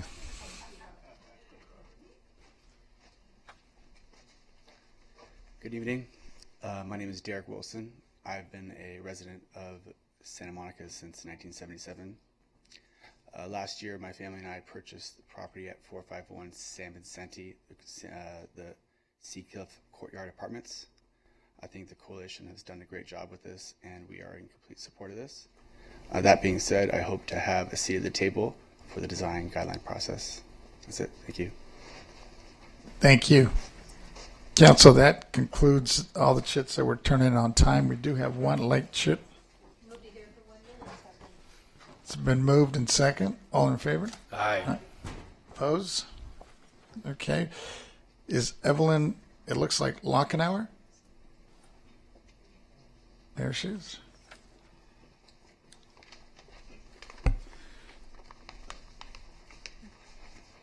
Hey, good evening, Mayor Vasquez and council members. I am Evelyn Lockenauer, the Vice Chair of the North of Montana Association, known as NOMA. I'm speaking on behalf of NOMA. We fully support the creation of the San Vicente Historic District. That's the brief version. NOMA board took a position early asking for the establishment of the historic district. It is within our neighborhood. It's really been a true effort of the whole community bringing this all together, and we want to give special thanks to the volunteers and members of the San Vicente Historic Coalition, the Conservancy, the Landmarks Commission, staff, and even members of our city leadership for their vision, guidance, and support. We are truly appreciative. Thank you. Thank you. Council, that closes the public hearing, and now it's open for discussion. We have Councilmember Kevin McEwen. Well, as Mr. Albright noted in the staff presentation, this preservation became possible 1 year ago tonight, almost exactly, when we streamlined the process. But this became necessary many years ago when 47 rent-controlled households were evicted at 301 Ocean, and the building was tagged for demolition, and in fact ended up being sold and is still vacant today. And that was the warning shot. And I've worked with people in this neighborhood for years to move us in this direction. And it took the streamlining to make it practically possible to take this action tonight. I will move the staff recommendation based on the findings as articulated by the Landmarks Commission in the staff report. It's been moved by Councilmember McEwen and second by Councilmember Sue Hemmerich. We have two members still. Councilmember Terry O'Day. Yeah, I had some questions for staff. Sure. I understand. So the next step in the process is that we would develop an ordinance that will guide the governance of the district. So how long is that process? One of the members of the public said he wants to be sure that he has a seat at the table in developing that ordinance. So how inclusive will that process be? Can you help by describing some of that work? We're definitely anticipating working with the Landmarks Commission through the Landmarks Commission or Landmarks meetings. We will have probably a subcommittee of that commission that we'll be working with. The meetings of the Landmarks Commission are certainly public meetings, and they'll be able to participate during those, and they'll be noticed on the agendas. If there's a possibility, we can always have a expanded subcommittee to include some members of the public as well. We certainly want to get the input of the property owners to develop this ordinance from the contributors as well as the non-contributors, because they're the ones that are really impacted, and we don't have the benefits identified at this point in time. So we realize it's very important to have as many people seated at the table as possible. And we have to do this expeditiously because we have a process where we're temporarily, or at least recommending to temporarily eliminate the A or B process in favor of certificates of appropriateness, but we really want to outline this process very, very quickly just to keep so everybody has clear understanding of when we move forward. And so there are no deadlines associated with the process? There aren't any established deadlines in terms of our landmarks ordinance, but again, we realize that the community is putting some pressure on us to move this forward very quickly. Yeah, as Councilmember McEwen pointed out, it's moved pretty quickly since last year. So are we thinking it's quick, like in terms of this this effort so far to date, or quick in terms of like it took us 7 years to write the list? Well, it's certainly not going to be. We already have our subcommittee, and I know they're anxious, so we'll begin probably immediately after the holiday season concludes, and we hope to be back very, very, certainly within the early part of 2016 is my guess. Okay, and then you hit on exactly what that treatment for contributors and non-contributors would be during this interim process. So could you just make that more clear, because there was some testimony that suggested something different? Certainly, during this interim period, all non-contributors will be, if any changes are proposed during that time, they would be subject to what's known as a certificate of appropriateness that's issued through the Landmarks Commission process or its staff. That's an interim measure where it's basically design review that goes through the Landmarks Commission. So those non-contributors typically would have gone through the Architectural Review Board process if exterior changes were proposed. In this case, they will go through the Landmarks Commission, at least in the interim at this point. And those things take a year frequently anyway? For certificates of appropriateness? Yeah. We are much quicker than that. Okay. And then lastly, there's this discussion and request regarding a carve-out for Carl Thorpe. Why? Can you describe the other carve-outs that Mr. Kutcher identified and how those were arrived at, and whether that might help us with that request? So there were really three different carve-outs. When this was initially studied, if you can look at the screen, I'm sorry. This large carve-out right here, the study was from 7th Street to Ocean Avenue, excluding this property right here, but we did study 301 Ocean as part of this, and then these 5 properties here. These in the northeast corner were determined to be non-contributors, and again, the thought was to really increase the percentage of contributors within the potential district. So since they were non-contributors and they're on the periphery of the district, it seemed easier to remove those from consideration. The same thing holds true with regards to the 301 Ocean that has undergone significant that really removed any semblance of its prior history. So that was a logical property on the edge to remove as well. That one little carve out right here, it doesn't front on the San Vicente, so it was really outside of the district boundaries that were studied. And so as to for Carl Thorpe, given that it's obviously the only school in the district of Courtyard Apartments, how does the staff think about that? We feel that their concerns can be addressed as part of that second ordinance. They're a non-contributor, and we can certainly begin to craft in that second ordinance to address their concerns about running a school and making sure that they don't have to go through any unnecessary hoops associated with that. Okay. Thank you. Councilmember Gleam Davis. Well, thank you. Just to follow up, first of all, on Councilmember O'Day's question, obviously schools have certain concerns because they have different standards they need to meet. They also have timing issues. It's hard to do construction when kids are in classrooms, that sort of thing. So, and this goes really to the broader issue of who gets seats at the table. I'm assuming that before bringing back whatever step 2 is, you would reach out, for example, to Carl Thorpe and make sure that whatever you're considering would be something that would be able to accommodate them. Because my concern, being pro-education, is if we put unreasonable constraints on their ability to address health and safety issues at the school, or things that will enhance the education of the kids at the school, that's certainly not the intent of this ordinance. No, certainly we would certainly like to bring forward an ordinance that is endorsed by all participants and property owners. We don't want to have any confrontation and lead us all into an uncomfortable situation. We want this to work for everybody. And then the question I have, because I'm not a landmarks person, so a certificate of appropriateness for one of the non-contributing properties, what's the criteria there? I mean, obviously I understand what it is because we've seen it in the context of landmarks, but when you have a property that is a non-contributor, what sort of things would they have to show, or what hoops would they have to jump through to get a certificate of appropriateness from the Landmarks Commission? we would just be really looking to make sure that what is proposed wouldn't significantly impact the district or any properties that are surrounding. So if there was a non-contributor adjacent to a contributing, and they wanted to do something that was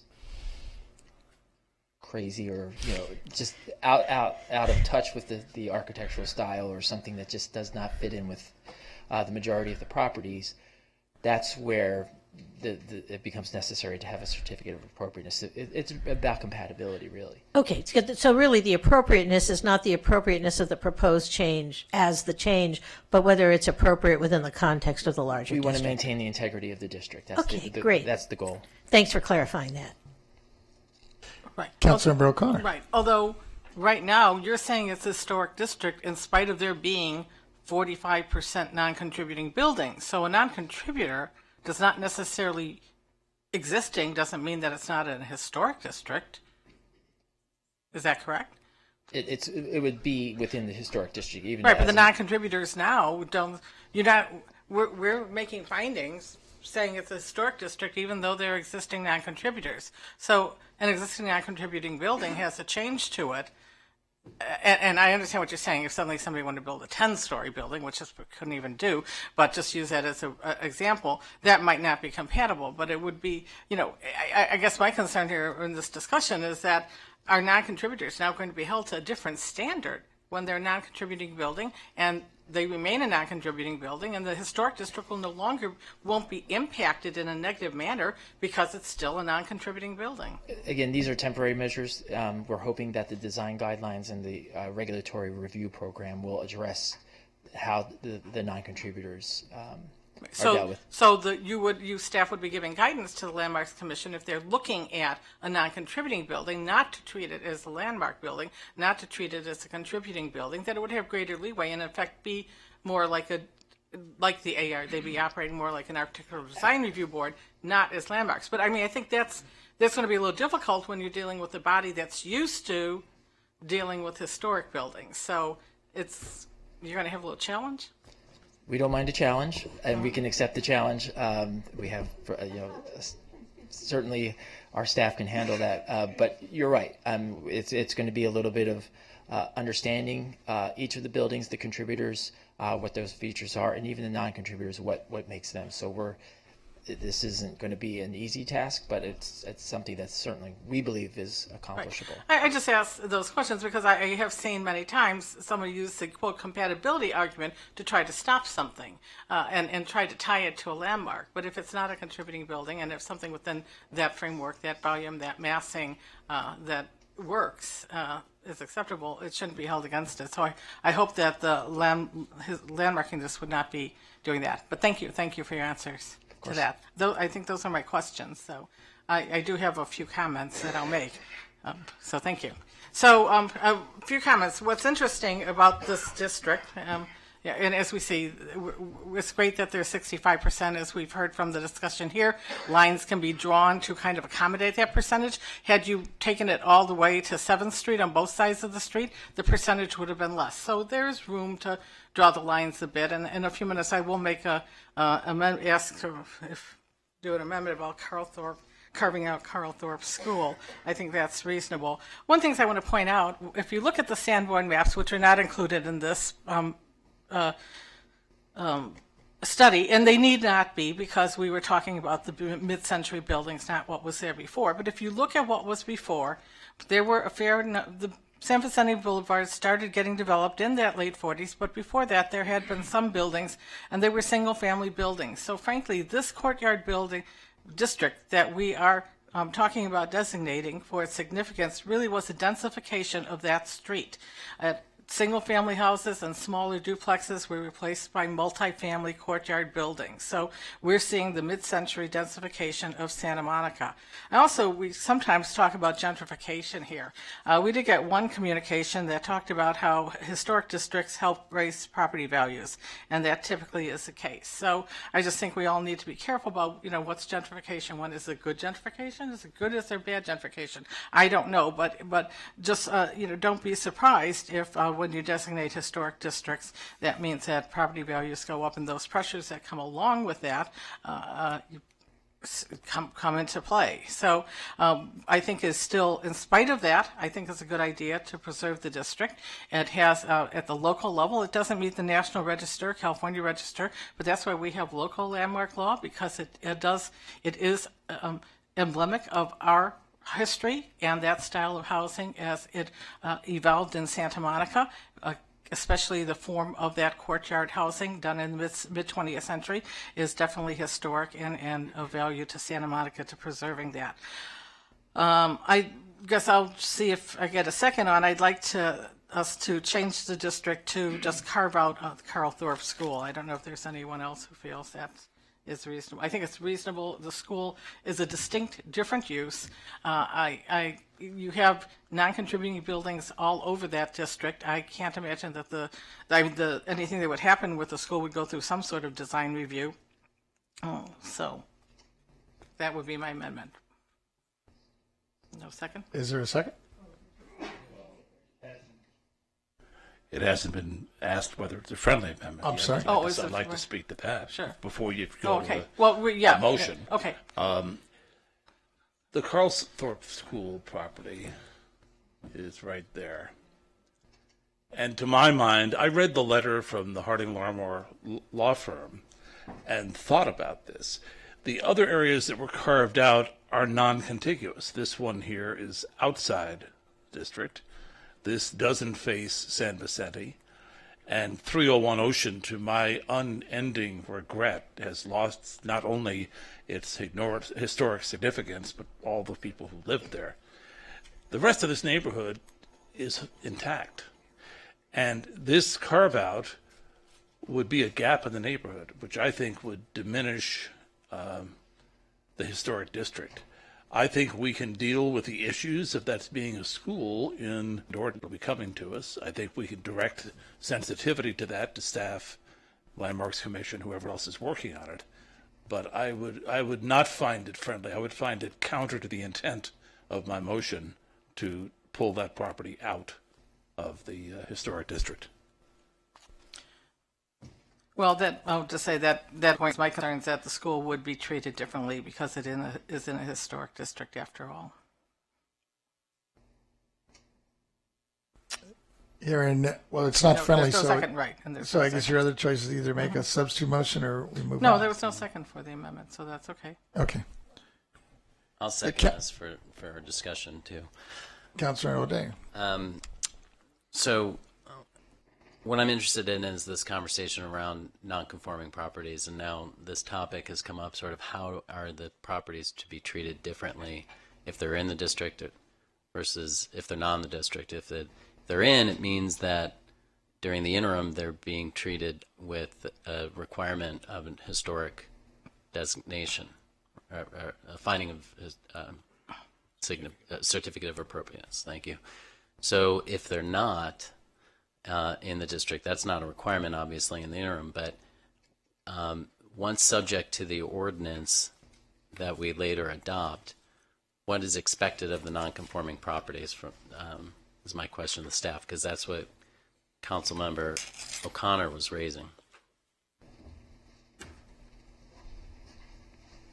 Again, the expectation would be what's contained in the ordinance that ultimately is presented. We can certainly address specific design requirements or specific to the Cal Thorpe School or Carl Thorpe School, and as well as the other non-contributors based on their individual styles. So we have to work with the ordinance and the Landmarks Commission to develop that ordinance to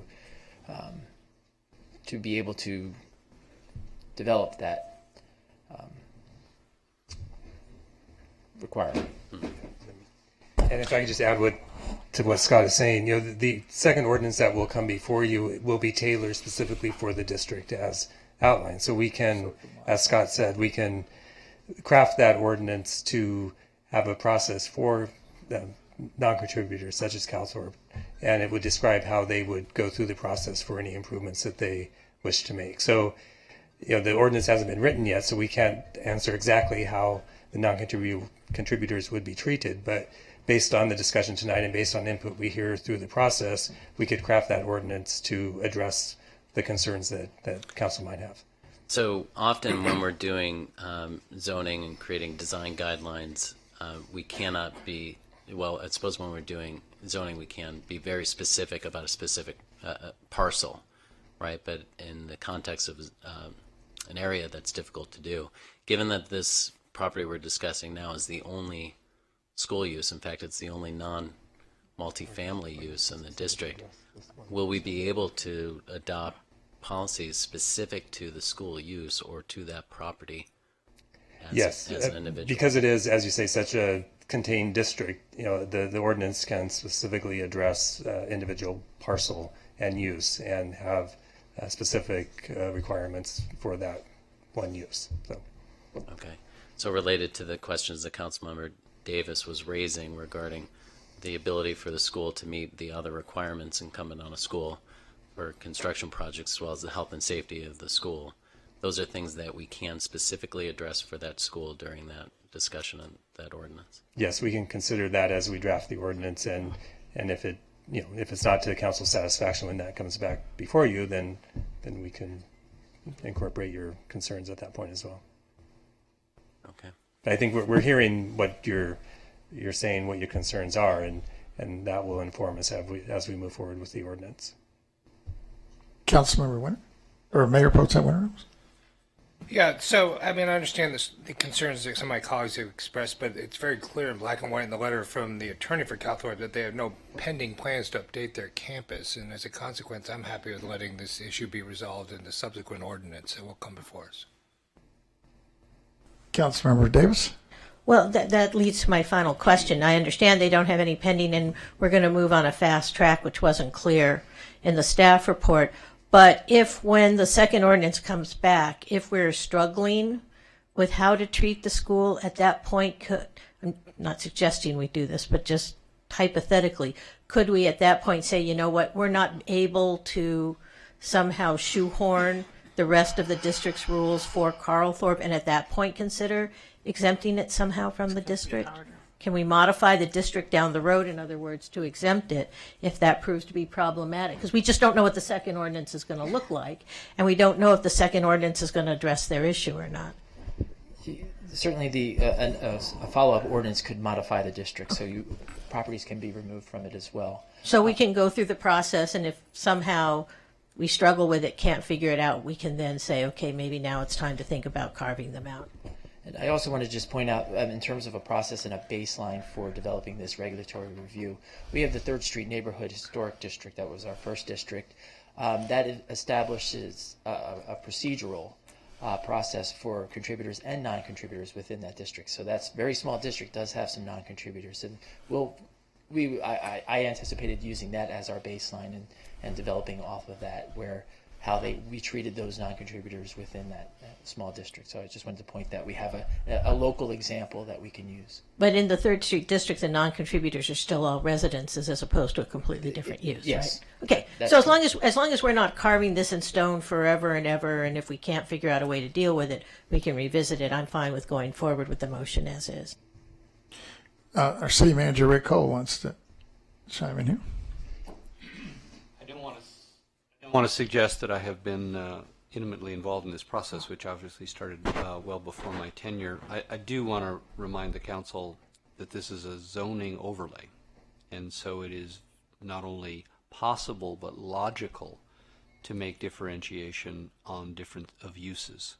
So there is an opportunity not to have to shoehorn in specific exempting language or specific differing language on the basis of parcels. You can do it on the basis of use and come to a conclusion that appropriately strikes the balance between accommodating an ongoing, valuable educational use in the district with the desire to preserve the character of the neighborhood, and incorporating the comments of Councilmember O'Connor, who after all is an expert in this arena, recognizing that non-contributing buildings are held to a different standard than contributing. I think all those can be balanced, recognizing that you can do that most easily and most appropriately on the basis of use. Councilmember O'Connor? Actually, we're just going to add thinking about the 3rd Street Historic District.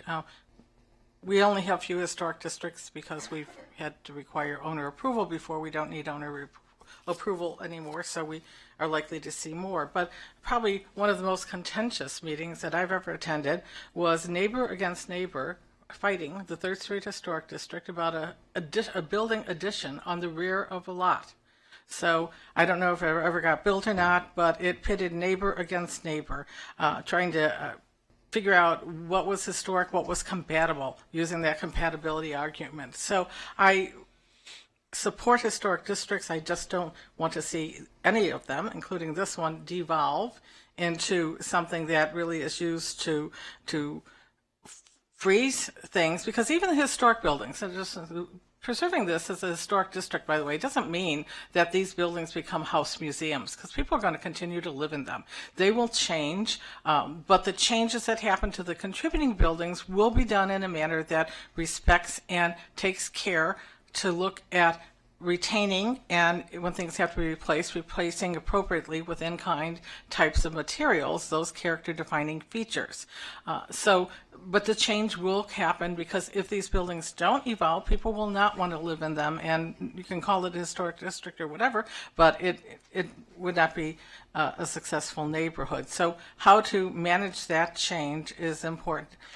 But again, some people will see it differently, will think that, and will want it to be frozen in time, which it can't be, and that leads sometimes to the kinds of disagreements that we saw in that 3rd Street Historic District. Frankly, I've said, and I'll say public now, if somebody wanted not to have a historic district, I would play that tape of that council meeting to the neighbors in that neighborhood to say this is what can happen if you have a historic district. I hope that with this one, moving forward, that it will not have that kind of those kinds of outcomes, but that folks would work together such that uses such as a Carl Thorpe School would be able to remain in place and do the kinds of changes that they need to make. Thank you. Councilmember Helmrich? I seconded this. I'm in favor of it, but I would like to end this matter on a positive note, that this is a kind of community process that we want. This was a process that involved boards, commissions, neighbors, the Conservancy. And when everybody comes together like this to reach such a positive decision that we really hear no dissent on, I think it's a fantastic process. I'm hoping to see more of it going forward. I want to congratulate everybody who was involved in this for the great work they did. Are we prepared to vote, folks? Or... Well, we started by amendment. Oh, yes, there was a second. I'm sorry. So can the clerk, I guess, repeat the amendment so we're all clear on what we're voting on here? Well, it's to change the boundaries to exclude the Carl Thorpe School. Okay. Call the roll. Okay, Councilmember McCune? No. Councilmember Davis? No. Councilmember Hemmerich? No. Mayor No. Mayor Pro Tem Winter? No. Councilmember O'Day? Yes. Councilmember O'Connor? Yes. Mayor Vasquez? No. Okay, so that fails. So that fails. So now we go back to the main motion. We're going back to the main motion. You want to reinstate the main motion? Make sure we're all clear? Yeah, the main motion was the staff recommendation to introduce first reading based on the Landmarks Commission findings. Call the roll. Councilmember O'Connor? Yes. Councilmember O'Day? Yes. Mayor Pro Tem Winter? Yes. Councilmember Hemmerich? Yes. Councilmember Davis? Yes. Councilmember McCune? Yes. Mayor Vasquez? Yes. So that's unanimous, and we'll move on to item 8A. Will the clerk call the item? Item 8A is safety enhancements for the Exposition Light Rail project in the city of Santa Monica, and you have 2 requests to speak.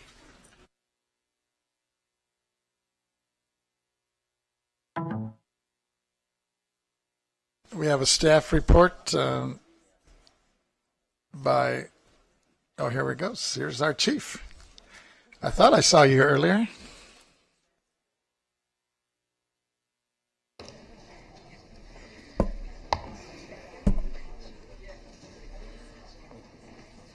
if we can keep the noise down a little bit as you're walking out, so we can start our next item. Thank you.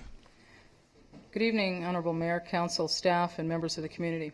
I'm here this evening to recommend the City Council authorize the City Manager to work with Expo Light Rail Construction Authority and the Los Angeles County Metropolitan Transportation Authority to implement public safety improvements, specifically the installation of centerline fencing along the Colorado Avenue guideway of the Expo line between 15th Court and 5th Street as an enhanced public safety action consistent with Division 0 and other municipal pedestrian and bicycle safety initiatives. In August 2015, the Expo Light Rail extension began its active testing phase. As of September of 2015, Metro Rail safety ambassadors, rail supervisors, and train operators began tracking the number of safety violations occurring in their areas of operation. During the initial phase of the train testing, rail staff and police personnel from both the Los Angeles County Sheriff's Department and the Santa Monica Police Department noted and began enforcement efforts focused on the large number of pedestrian, bicyclists, and motorists trespassing on the light rail guideway. With the testing phase of the trains in full operation, even with the extensive community education and enforcement activities, the number of incursions has raised substantial public safety concerns. In September 2011, the City Council impaneled at the time sought to minimize obtrusive physical barriers along the light rail line as it traverses the community at street level. At the time the Council took its initial position, rail service in Santa Monica was in its conceptual infancy, with no city-specific performance data and very little data that could be reasonably interpreted as occurring in conditions similar to those found in Santa Monica. At the time, the police department did not take a position on the need for any safety improvements. In the latter part of 2015, circumstances changed dramatically. The arrival of test trains caused the police department, the fire department, Public Works, and Metro to more closely examine the situation from a public safety standpoint, with the result being consistent observations of the many pedestrians, bicyclists, and motorists who routinely violate the posted signage in turning across the active guideway, walking on the tracks, or otherwise encroaching on the railway property. And I have some sample photos of some of those examples.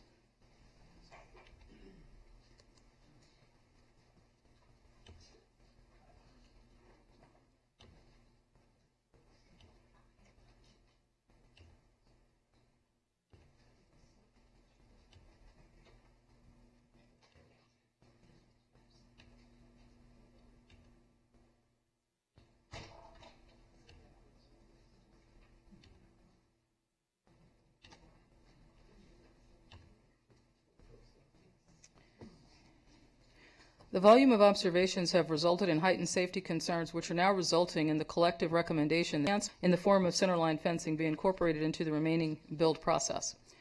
Notwithstanding last week's trail derailment, which involved an improper turning movement across the tracks by the truck operator, a circumstance which the proposed fencing would not have prevented, there still remains a need to take action to substantially reduce the number of safety violations which occur on a daily basis.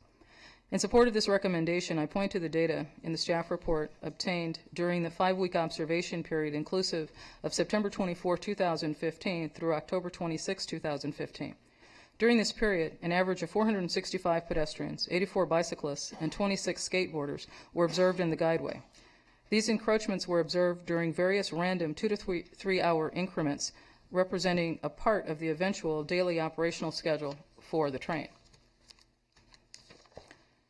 Further exacerbating concerns about safety is the knowledge that a Metro light rail vehicle requires 200 feet to come to a complete stop, approximately 126 feet under threshold or what we call emergency braking.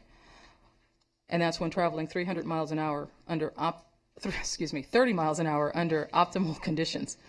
This stopping distance is substantially more than required for ABS or anti-lock braking system equipped vehicles, which can stop in 45 feet when traveling 30 miles an hour.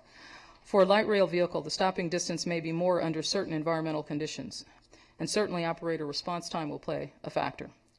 Given the continued likelihood of rail incursions by pedestrians, bicyclists, and skateboarders, staff recommends that the Council supplement the ongoing extensive community education efforts with centerline fencing along the guideway from 7th to 15th Court.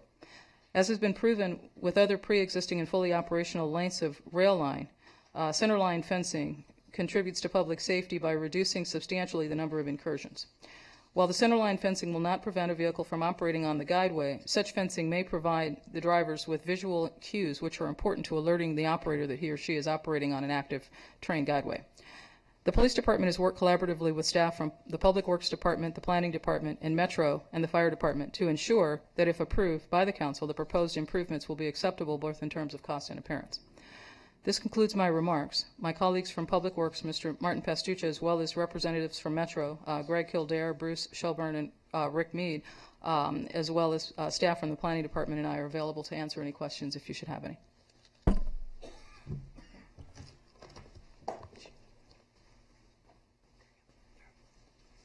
Thank you. Good evening, Mayor, members of the council. So as the police chief had indicated, tonight we're talking about centerline fencing on 17th Street to 15th Court and sidewalk guardrail from 5th Street to 7th Street. The reason for the sidewalk guardrail within the 5th to 7th Street sections because that's where the crossover of the rail lines exist coming out of the stations, and therefore there's the impossibility of putting a centerline fence in that section.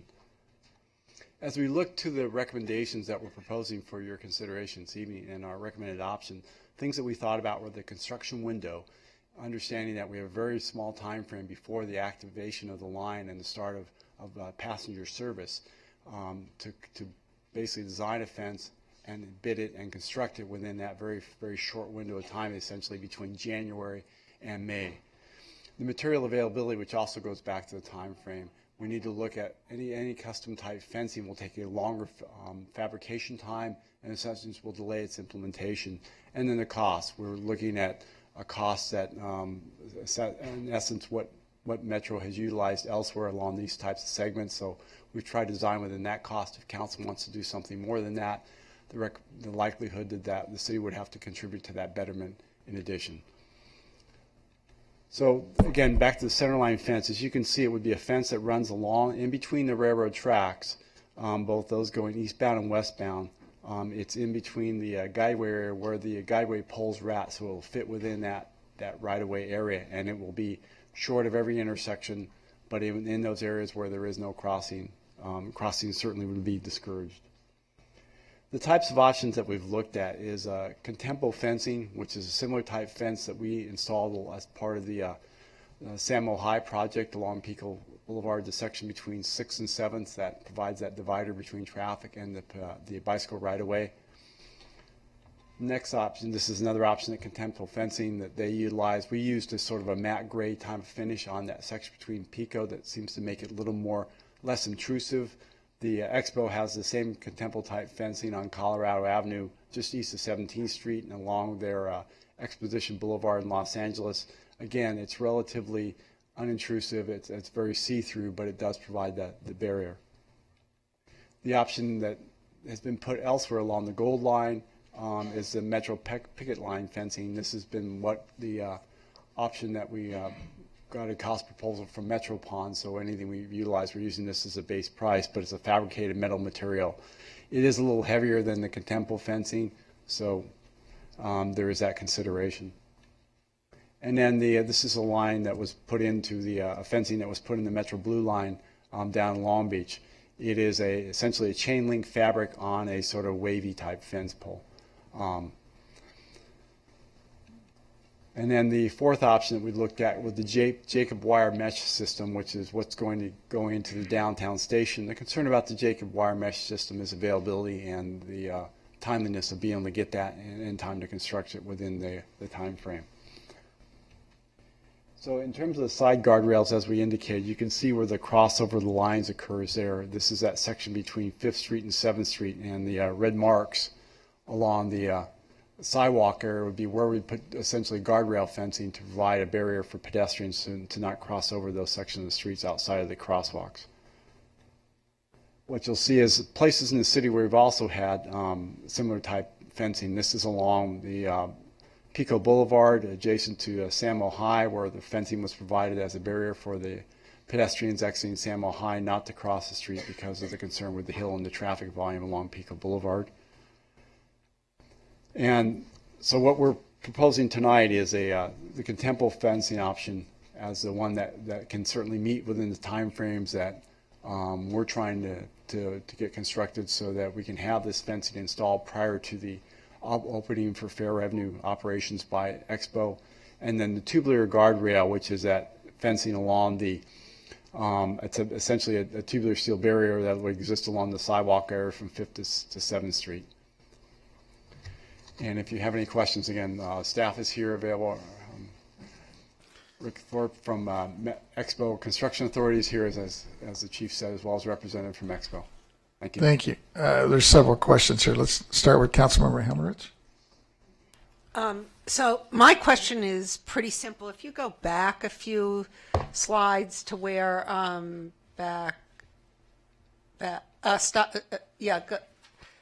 there. Now maybe I'm I'm almost embarrassed to say this, but in some areas of the curb it's painted bright yellow, and in other areas it's the same color as the top of the curb. Despite the yellow line, right, there's no, on the edge of the side of the curb, there's no distinction between the color of that and the top. What you've seen, and this it may have been Colorado, they painted the entire curb portion as part of the safety enhancements. They had delayed that, had been a little bit of a delay for a while, but now the top of the curb that separates the roadway from the trackway has now been painted yellow. What about this? So I have to admit, I've run over it myself. So my question is the side that faces. Right. So faces the roadway. Is yellow. So not the top, but the side. I believe it's the top and the sides are all yellow. Good. Thank you. Again, it's only been recently that's been completed. That's why I haven't run over it in the last couple of weeks, I guess. Mayor Pro Tem Winter. So the staff report takes a position that the picket fence that we see in that slide is less aesthetically pleasing than the Contempo fence. Is that just based on that the Contempo fence is a little less visually obtrusive and heavy? Yes, that was our base of our. We understood council's concern about a visual barrier, so we were trying to recommend something that was in line with on the other hand, clearly that picket fence looks pretty darn sturdy. How durable is that Contempo fence proved to be? That Contempo fence is actually fairly sturdy. You can see, this is probably not a great example, but the one here, you can see the center line poles, and then at the very top is a very rigid two-mesh system, two thick cable guides that are at the top. So it's not something that bends over easily that people can lean on to pull over. It's got tension to it, so it will provide a good strong barrier. Great, thank you. And then can you go to that last slide you had that was your recommendation for the two options? Oh, that would be it. Yeah. So I'm entirely supportive of the centerline fence and virtues of either the Contempo or the picket fence, and probably preferable, but I'm a little more concerned about these sidewalk barriers. We've gone to great lengths and expense to make an incredibly hospitable pedestrian environment from the train from 4th Street to the ocean, and yet here we're going to put up these what I don't think are terribly attractive barriers, and if we're going to position them the way on that slide, we're eating up a lot of what's already very scarce real estate on the sidewalk. And I'm wondering if there are A, more aesthetically pleasing options, and B, if it's possible to at least mount this fencing, whatever it is, more flush with the curb or even down in the actual street right away, so that we have more sidewalk available between 5th and 7th Street. In terms of the aesthetically pleasing, yes, there are other options. This was just the first one we had. It's something that was done elsewhere. I think our concern is it's not necessarily in the critical path of construction, meaning that to put that fence in is not necessarily something we're going to have to worry about intruding into the right of way where the trains run. So we do have a little flexibility there, although we do want to make sure that at the time of opening there is some barrier there, because that is where the trains will be crossing back and forth as they come out of the station to move along either the ingress or egress line. In terms of where that fencing is at, we're certainly aware of the constraints. We would probably move it back to the top of curb or just inside the top of curb to sink the poles. We wouldn't move it in the street because that's also part of our storm drain system. So to put barriers in the gutter where the storm drains is at would certainly be problematic, and also provide a barrier both to the water as well as potentially somebody hitting it with a car, because it's a relatively narrow right of way in that section on Colorado. But we certainly understand your concern and would be designed to try and move it as close to the curb as possible and not take away from the existing pedestrian walkway. Well, that's great. That's what I was hoping to negotiate anyway by asking you to put it in the street. Was that you would agree to put it on the curb? So what would be We're right on the same page. what would be the more aesthetic options we'd have besides this guardrail? I think Could we there's- do the contempo fence there, for instance? and We just- certainly, if that council's desire, we could certainly put contemporary fencing there. Is that, I mean, we're budgeted sort of, we get the Metro contribution and then anything above and beyond that is on our dime. Is the Metro contribution for the guardrail fence cover the contempo fence there as opposed to what we've? I see a nod of assent. I'm seeing a nod from Mr. Okay. Thor. Is this indicating yes? Okay, great, thank you. Councilor Davis. Thank you. Well, I certainly support the idea of the contempo fence on the sidewalk guardrails because I do think the other option is less than aesthetically pleasing. But I want to talk about the centerline fence. I understand you're recommending the contempo, and I guess my question is, I had hoped, in all honesty, that people would be a little more observant about where they might be walking and notice they are stepping on tracks as they are walking down the middle of Colorado, but apparently that is not the case. And I'm wondering, is there some benefit to a little heavier fence to be a visual cue? Because the problem I see, and maybe it's just the picture of the contempo fencing, is it is fairly invisible until you're sort of right on top of it. And I went and looked at it on Pico, and so my concern is if we're trying to discourage people from stepping out into the street and trying to sort of cross mid-block, would there be some advantage to the picket fence? Maybe it doesn't have to be painted black, but some darker color, that would make it more aesthetically pleasing, but there would be a better visual cue to tell people to stay back on the sidewalk. I'm wondering if there's a trade-off there. I can't quantify exactly that there is a significant trade-off. I think visually you can see that even the contempo fence, as we're showing you can see with the bicyclists running on sort of a perpendicular latitude there, that you can still see that there is a fence there. It's very clear there's a barrier. So I don't necessarily know that that will increase, that people will be mistaken that the fact that the contempo fence isn't there because it's that obtrusive. So I think it's certainly a barrier that we feel has been effective and elsewhere and would be effective here.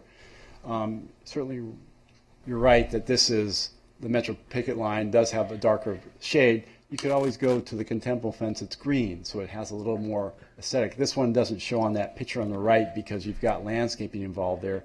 But as you're looking at it on an environment that has gray, you could either go with a darker color to make it stand out more as opposed to a lighter color on the contempo fence if there's a concern in that.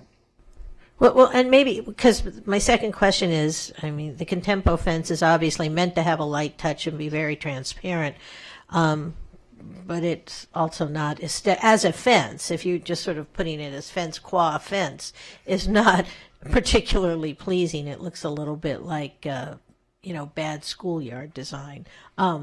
With all due respect to whoever designed it. So I'm just wondering, is there something we can do?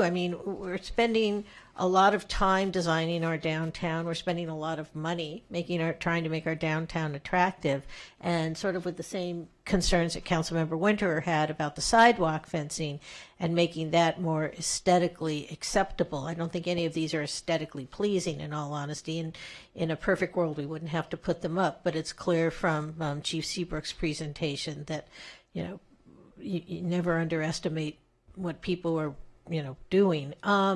Is there something we can do with that contempo fencing?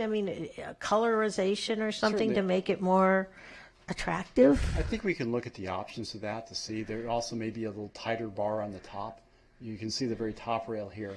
We can maybe look at whether there's the top rail that can be out a little more obtrusive there. It's not certainly less obtrusive, but more prominent, so that you're able to see that better than you can see sort of the barrier, not necessarily the mesh so much, but it does provide that visual barrier and that visual cue that there's a barrier there without obstructing the visual portion of it. We can look at different colors that's available.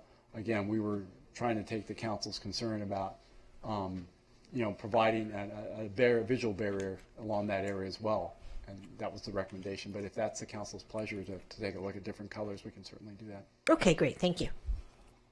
Councilmember O'Day.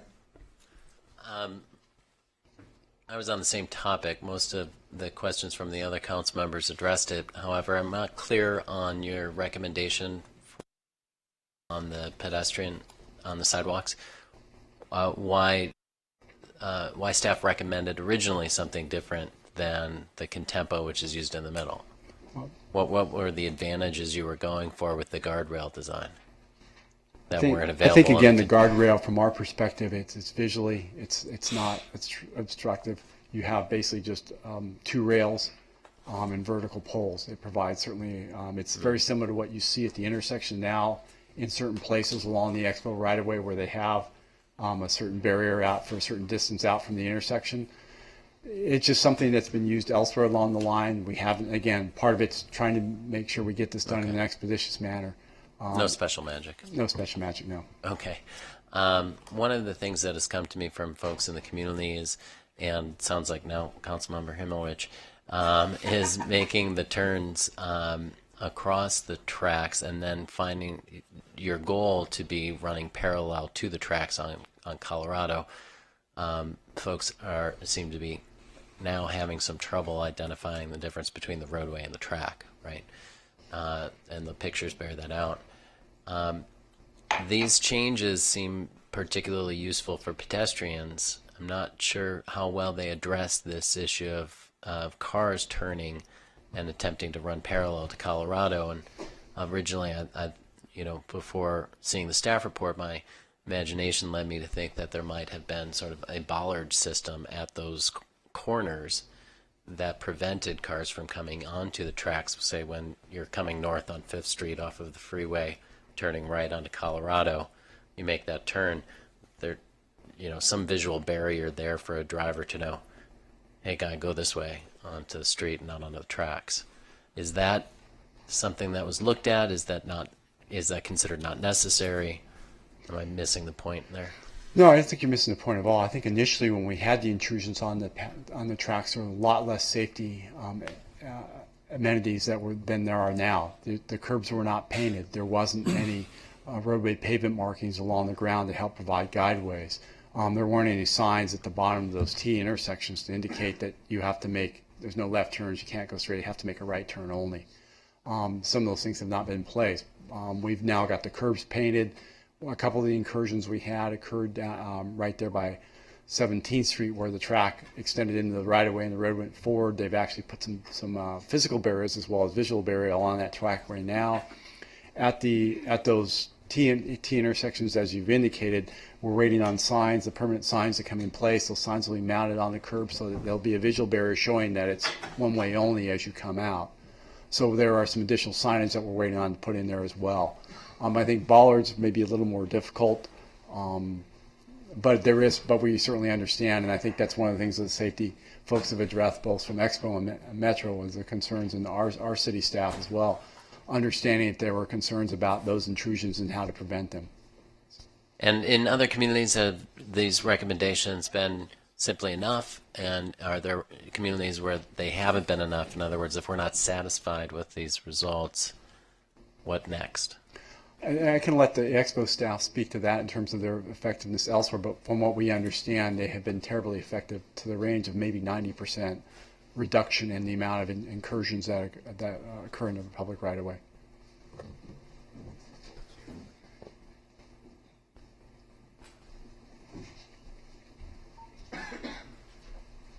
Good evening. I'm Greg Kildare. I'm the Executive Director of Risk Safety and Asset Management at Metro, also a 21-year resident of the city of Santa Monica. So good to see you again, Welcome. Councilmember O'Connor. Thanks for inviting me today. We've seen the fencing that we've retroactively installed to be highly effective in stopping intrusions into the right-of-way. We've done it in about 3 separate areas on the goal line, the blue line, and parts of the Expo line. We've seen reductions in pedestrian intrusions about 90% plus.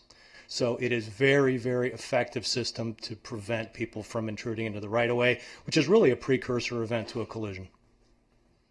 And I understand, I guess, on the goal line, you didn't originally have it. It came in after the fact, right? That's correct, and it was based on field observations like we're seeing now. So originally was not installed that way. Field observations indicated that it would be a very effective deterrent, and it proves to be in practice. Thank you. Mayor Pro Temp Winter? Yeah, I had a follow-up question for Mr. Pastusha about those guardrails. So the ones that you have in that picture My understanding is the fence that would run down the middle of the line is 42 inches high. How high are those guardrails? It would be a 42-inch high guardrail as well. Also 42 inches. So if we opted for the contempo fence, it'd be the same height. That's correct. Okay. And that's sort of necessary? That it be that high, I guess? I think that's a minimum in terms of the minimum standard for ADA fencing is a requirement for any kind of bridge fencing and barrier. It's 42 inches. And then, what are options? Clearly, I believe we need to do something before the line opens. And I understand that our options as a consequence are limited because of the available palette of materials that we can get in a timely fashion. If, for instance, we found that putting in either these tubular guardrails or the contempo fencing between 5th and 7th really wasn't particularly pleasing to the pedestrian environment, would we have the wherewithal to replace it? Obviously, it costs money, but is it something that could be done, or would that be difficult to do while the train was operating? The section between 5th and 7th would be much easier to do than certainly the section that runs down the center line because of the limited amount of hours that the train operations will be down. Trying to replace the center line fence would be very difficult. The side fencing, we have much greater options to do, and we certainly could come back and retrofit those. If you found that this was not aesthetically pleasing or that the contempo fence along the sidewalk was not aesthetically pleasing, we could always look at other options and come back and replace those at a later date. Okay, great. Thank you. Councilmember McEwen. I'll wait till after we hear from the public, if that's okay, if you'll put me Sure. on the queue for first after we hear the public testimony. You got it. We'll open up, I think that's all the questions, so we'll open up the public hearing. We have two members of the public, starting with Michael Jimenez and Rick Thorpe.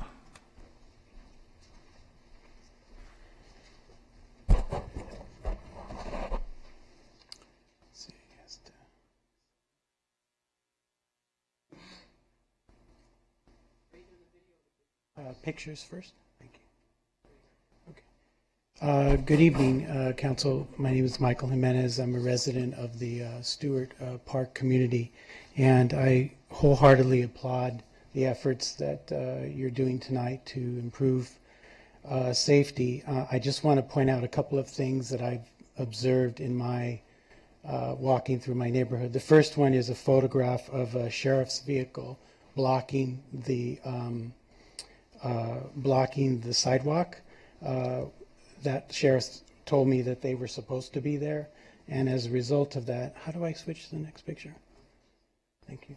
So they were forcing pedestrians to walk in the street. This is Stewart Street. I don't think that's a good idea, and I would hope that you as the council would talk to Met to stop please parking across the sidewalks. It's a very dangerous situation to have pedestrians being forced into the street by law enforcement. Next slide. This happened yesterday. In accordance with the train testing, I would happen to be in the left turn lane awaiting to turn on to Stewart Street from Olympic. There was approximately about a 12 to 18 minute delay. I eventually had to turn and make a U-turn against the light because the car behind me was ready to get out and hit me because I wasn't violating the light. And so I would ask that in addition to Metro, that Santa Monica Police be out there when these extensive train testings are going on so that people aren't violating the signage. And this is the last picture of a pedestrian who was not able to cross because the signal doesn't allow people to cross north-south on Olympic when the train sign is going down. I think that's a mistake because this mother and her child were waiting there for over 12 minutes, and I don't know if they eventually crossed illegally, but that's not a good idea. Thank you. Is Rick Mr. Mayor, members of council, some of you know me very well. I've been working on this project over 10 years. For those that I don't know very well, we're soon to deliver to you one of the biggest infrastructure projects this city's ever seen, and probably one of the biggest life changers to Santa Monica in who knows, 100 years or more since the last train came into Santa Monica. The one thing I wanted to mention, we fully support the staff recommendation. You've got a tremendous staff. They've worked really hard, very closely with us. We want the system to be as safe as it possibly can, and we want it to be as safe as we possibly can on opening date. So we fully support the staff recommendation. Should this council approve the recommendation, I will take this matter to my board on the January 7th meeting and recommend approval to my board. Thank you. Thank you. That closes the public hearing, and we have Councilor McEwen still. Well, I may be able to save our council some time tonight, because back at that now famous 2011 meeting where we talked about keeping fences out of the streets, I was the most vocal council member. In fact, I showed a number of slides of how light rail operates in other communities without fencing. And my concern was just that we not make safety mean ugly. I don't think we have to. After many years up here, I know that one of the hardest things to do when you make statements in public that are preserved for years on video is to change your mind gracefully. I'm going to try and do that tonight. Having seen what's gone on, I'm disappointed that Southern Californians can't figure out what tracks mean, but I also don't want to be scraping anybody off of them. I think that staff has come to us now with a aesthetically unobtrusive way of solving the problem. I actually hope we don't make it more obtrusive just so people can see from half a block away. People will figure out, oh, there's a fence down the middle of the street, I can't cross here. I don't think we have to make it that obvious. So I'm going to move the staff recommendation with a preference for the contempo fence and for the lighter fencing on the sidewalks, maintaining as much of the sidewalk space as possible. Second. It's been moved by Councilor McEwen, second by Councilor Davis, and we have Councilor Hemmerich on the queue. So I understand that the sort of perceived benefit of the contempo fence, but I actually think that the picket fence, particularly if it's not painted black, is more attractive than the contempo fence and might, as Councilmember Davis said, provide more of a visual cue to people like me who run over curbs and others. So, I just wonder whether I understand that staff picked the contempo fence because it was less obtrusive, but I just wonder if there's any consensus on this picket fence in a color other than black. Councilor Davis? Well, I was going to ask the question about the visibility of the picket fence because it does seem to be more visible, and I'm just wondering if it would be friendly to the maker. Since I'm the seconder, it would obviously be friendly to me.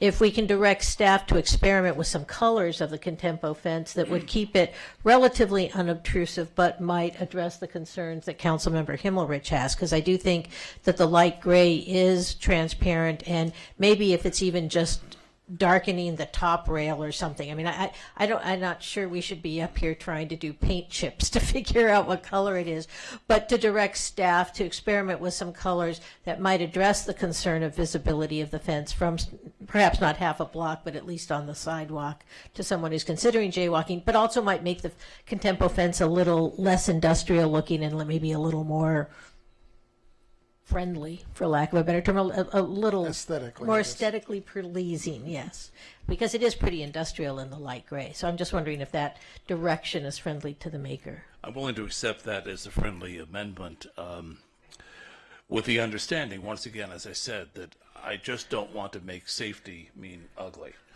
So, painting the fence fluorescent orange, I probably would not be okay with. No, and I think that was it. I think we're all looking for a better aesthetic environment, not trying to make safety so paramount that we create ugly. I think everyone agrees with that. No one else in the queue, so why don't we just take a vote on this? If we can get the city clerk to take a roll call. Councilmember O'Connor? Yes. Councilmember O'Day? Yes. Mayor Pro Tem Winter? Yes. Councilmember Hemmerich? Yes. Councilmember Davis? Yes. Councilmember McCune? Yes. Mayor Vasquez? Yes, and that's unanimous. Thank you. Next, we have item 8B, which is also being heard with item 13A, and this is the appointment of the 7 members of the Santa Monica Pure Corporation Board for terms commencing on January 1st, 2016. And you have 2 requests to speak. And I wanted to let you guys know that I passed out for you, it's paper clipped, right. So it's a vote sheet with all the names. The reason that I've given you 3 of them is if you guys want to vote on all 7, there's one sheet for that. If you want to vote for the 2-year terms, there's a sheet for that. And if you want to vote for the 4-year terms separate, there's a sheet for that.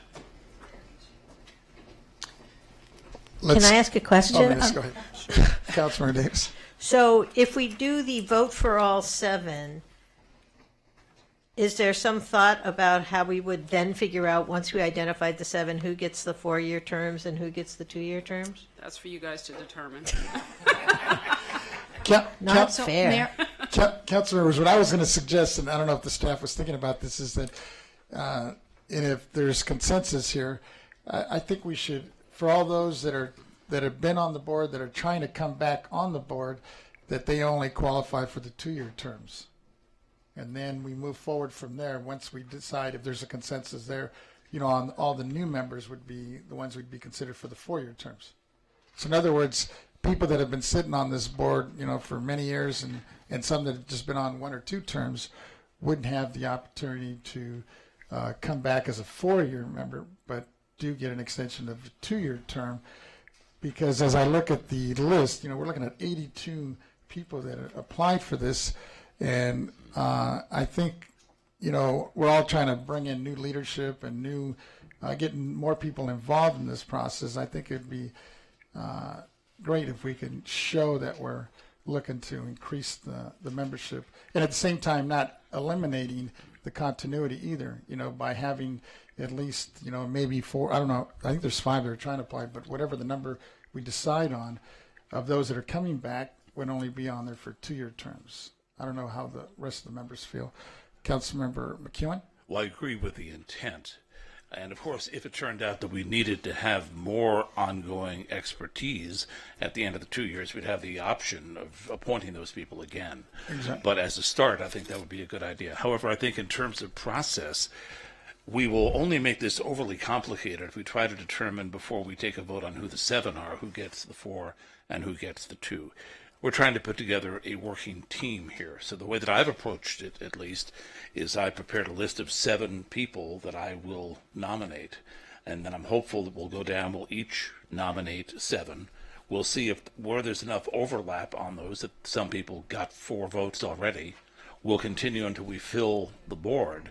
And then, knowing who the 7 people are, we can make that determination that you just suggested. The people who are returning will get the 2-year terms, but we don't know yet how many of those there'll be or how many of the others. And I think first we have to decide who's on the team. Then we'll decide who plays infield, who plays outfield. I'm fine with that. I was going to go with the other way, but I think that gets to where I'm going anyway. So. I think it'd be a lot faster, too. Councilmember Hemmerich? I actually have a question about this in light of the rules that we passed in terms of 2 appointments. So is there, we passed a rule that we would have only, for any appointments we made, that each person would serve on only one body. I thought that was the rule, to get new faces. And my question is there an override to that? To be on the second board, one has to get 5 votes. Thank you. Thank you, City Attorney. McEwen. Adjunct Attorney? Okay. Councilmember, oh no, actually, Mayor Pro Tem Winter? You're going to figure out one of these days. I keep poking it with my pencil. I have to say my preference would be to do the 2-year terms first and then delve into the 4-year terms, but that's my feeling. Councilor McEwen, you're still on the queue, or is that old? I'm waiting to hear from the public. Do we I don't know. We get our chits coming up.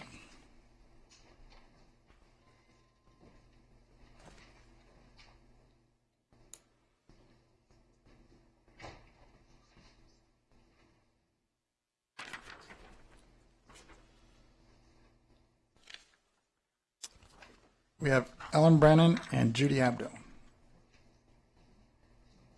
Come on up, Ellen.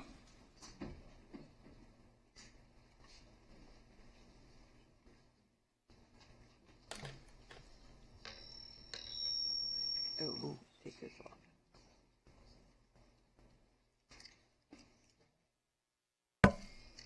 Oh, sorry about that.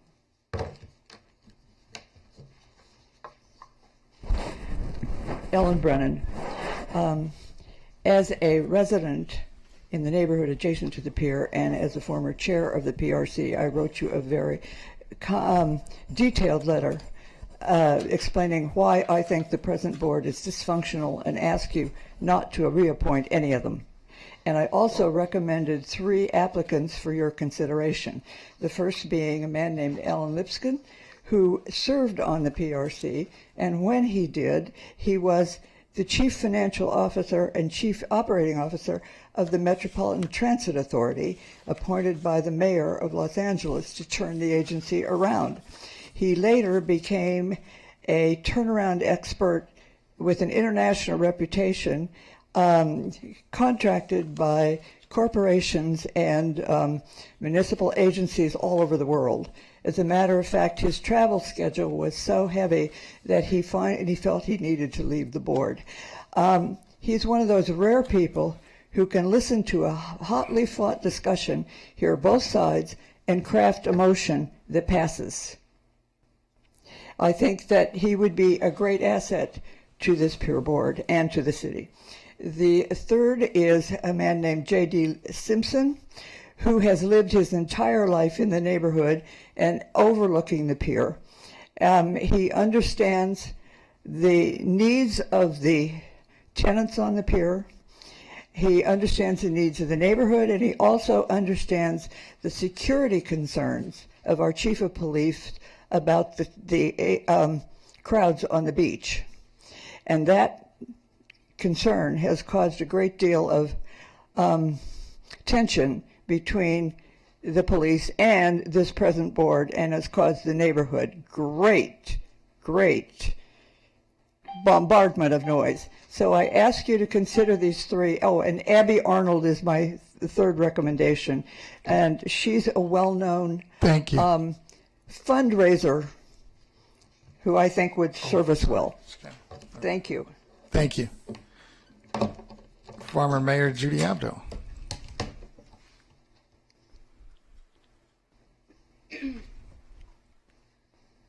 I'm not really here to speak. I'm just here in case anybody has any questions about the interim board. Seeing none? Thank you. What's the pleasure of the council? We have Mayor Pro Tem Winter. Well, so, we had a discussion about whether we'd vote for all 7 seats and then figure out which terms are allocated. I also sort of need some clarity about whether or not what Councilmember McEwen envisioned was that we would nominate for all 7 seats, or we would do 1 seat at a time. Oh, God. I've been through this a few times before, so let me share the experience. Doing it 1 seat at a time gets so complicated because you don't know whether you're going to nominate the person you really want the most or whether you hold that person back for a later seat. It's a much clearer process if we each just give up 7 names, and I would hope that we do the 4-year seats and the 2-year seats as a combined vote.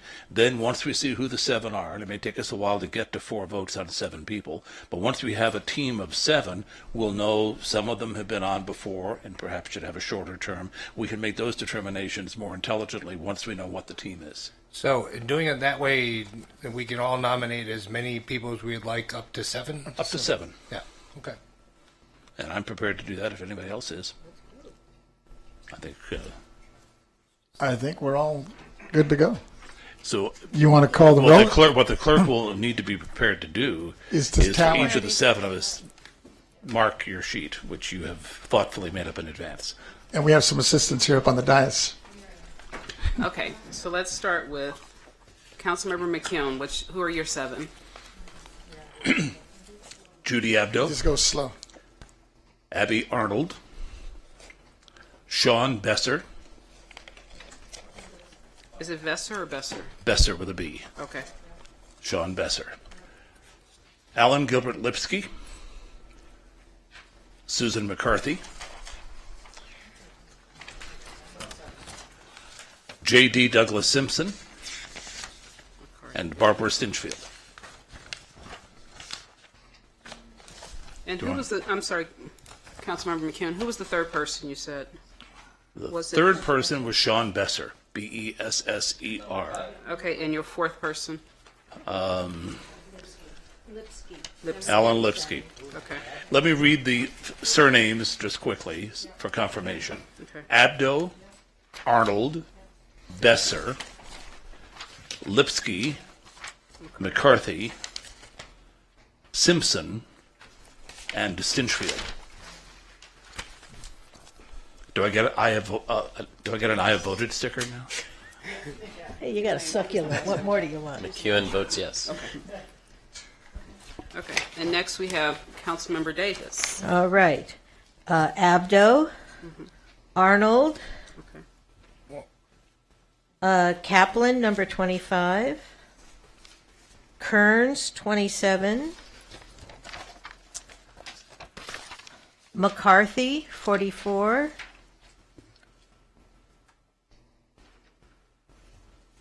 Stinchfield, who's number 70, and Summers, number 71. Okay. Councilmember Hemmerich, you're 7. So, can I just interject? So we're not nominating, we're voting, actually. We're voting, Okay. yes. Of course, I didn't do it in alphabetical order, but I'll try to do it. Abdo, Arnold.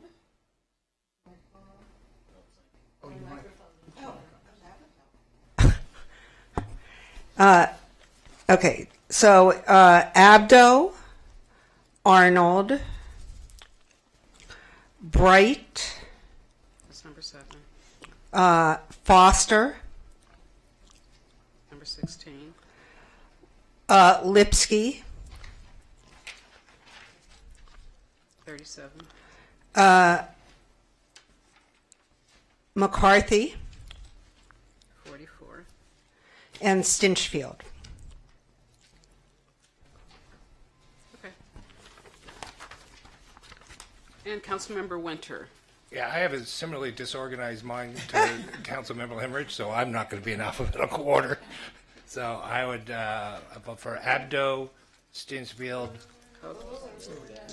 Yeah, Okay, Abdo, I'm going all over the alphabet. Stinchfield, what else? Who else? McCarthy, Okay. Kearns, Okay, Misty Kearns Kearns. is Misty? Okay, she's number 27. So that's Okay. 1, 2, 3, 4. And Berlin and Foster. Berlin and Foster. Foster's number 16. Okay. Councilmember O'Day, you're 7. I've totally lost track now. Abdo, Mm-hmm. Arnold, Okay. number 6, Ray Braun, number 27, Misty Kearns. It's a Chinese menu when you read the number. Well, Number 44, Susan McCarthy. Number 70, Barbara Stinchfield. Okay. I skipped one, I think. Was that 6? 1, 2, 3, 4, 5, 6. You have one more. David Kaplan, 25.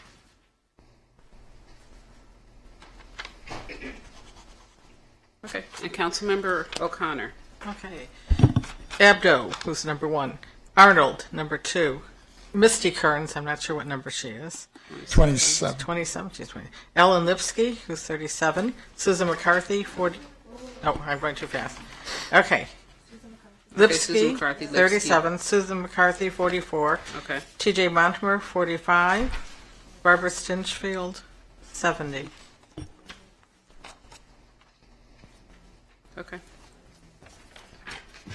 And Mayor Vasquez, you're 7. Okay, I have them in numerical order here. So number 1 works for is us. Judy Abdo. Okay. Number 2, Abby Arnold. Okay. Number 16, Foster. Number 25, Kaplan. Number 27, Kearns. Number 44, Edwards, McCarthy. And number 70, Stinchfield. Okay, so we know that Stinchfield has just 7. She's in. And we know Abdo has 7. Arnold has 6. Kearns has 4. 5. Okay. And Susan McCarthy has 7.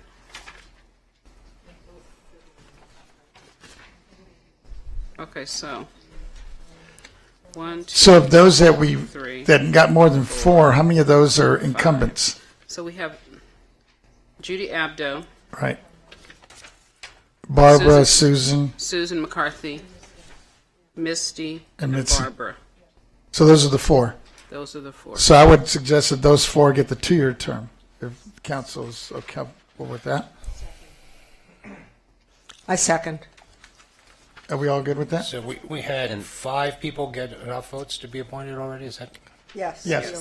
But I want to at least But the put the incumbents down on and a the 2-year two-year term. terms. And they can Abdo, And they can be Stinchfield, reinstated, McCarthy, yeah. And Kearns, Yeah. you're suggesting would be the 2-year terms. Yes. I think that's a wonderful idea.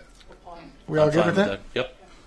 Okay, so that's, well, I guess, And Mayor, if I might, Yes. I understand that Abby Arnold had 6 votes. I'd like to Yes. change my So vote sh- so it's by so it's unanimous? unanimous. Okay. Okay, so she'll get Well, a wait, 40. who are you taking a vote away from, though? Because that'll affect the rest Yeah. of the count. Berlin, I guess. Berlin. Berlin. So we now have My cousin Earl.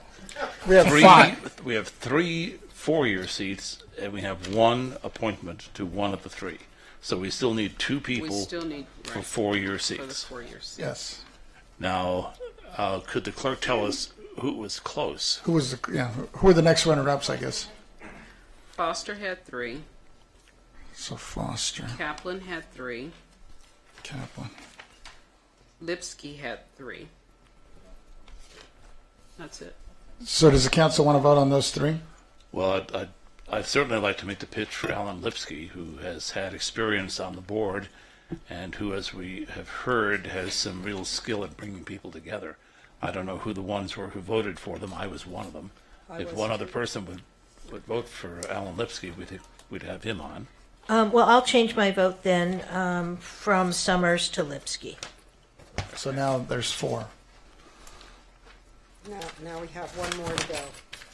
Lipsky has 4, so we have one more person to go. So there's still 1 more, right, seat? Is that correct? Yes. Yes, there's So, still counsel, one more. the way that I've made my choices, and I would argue for this as the prism we might look through, is I looked for people who, in their applications or in conversations with me, indicated a deep interest in approaching this from a resident's point of view. Because we have some former city staffers, we have a former city manager, we have somebody from Santa Monica Travel and Tourism. I feel it's important we identify people who represent a resident's point of view. I had nominated a couple, they didn't come close, but maybe we can come up with one person we can all coalesce around. Yeah, are all these people residents, though? They either have to live or work in the city of Santa Monica. So, And they have represented to us that they are. I can't personally guarantee that. Well, so I nominated Chris Foster, who's younger, I think, than most. All of than us. almost. Yeah, certainly than. Yes. Oh, and who's here? That's a good thing. And who has experience in his hometown with this, right? But has now moved to Santa Monica and will he's from Missouri and will apply his experience here.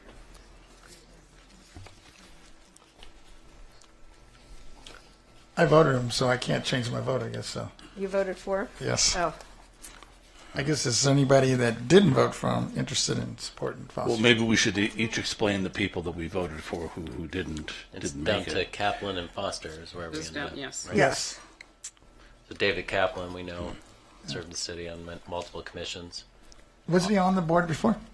No, but he was on the airport commission. Oh, it was on there, okay. And I guess the argument's been made for the need, since the pier is a landmark, to have someone with a background in historic preservation, which he does, and that's very compelling. On the other hand, other people know better than I.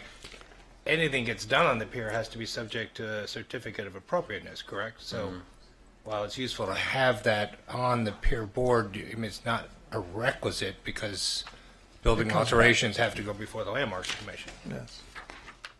But the idea is that it helps. Yes. You're saying. Yeah. And I'm sort of interested in, we've made a great effort in this city through whatever our academy is, or People's Academy, or whatever it is. We're trying to reach out and broaden our bench, deepen our bench of people who are involved in civic And affairs. to groom new leaders. And so I'm interested in at least appointing one or two new faces in the cause of that goal. And this would be the only new face. It would at this point, yes. So I'm going to stick with Foster at this point. What's the will of the council here? I'll vote for Foster. All right, so we got Kevin McEwen to come with us, so now we have 4? Yes. Okay. So that's, can you run through those 7 so we're all clear? Okay, for the 2-year term, you have Judy Abdo, Right. Misty Kearns, Yes, Susan McCarthy, yes, and Barbara Stenchville, okay. All incumbents.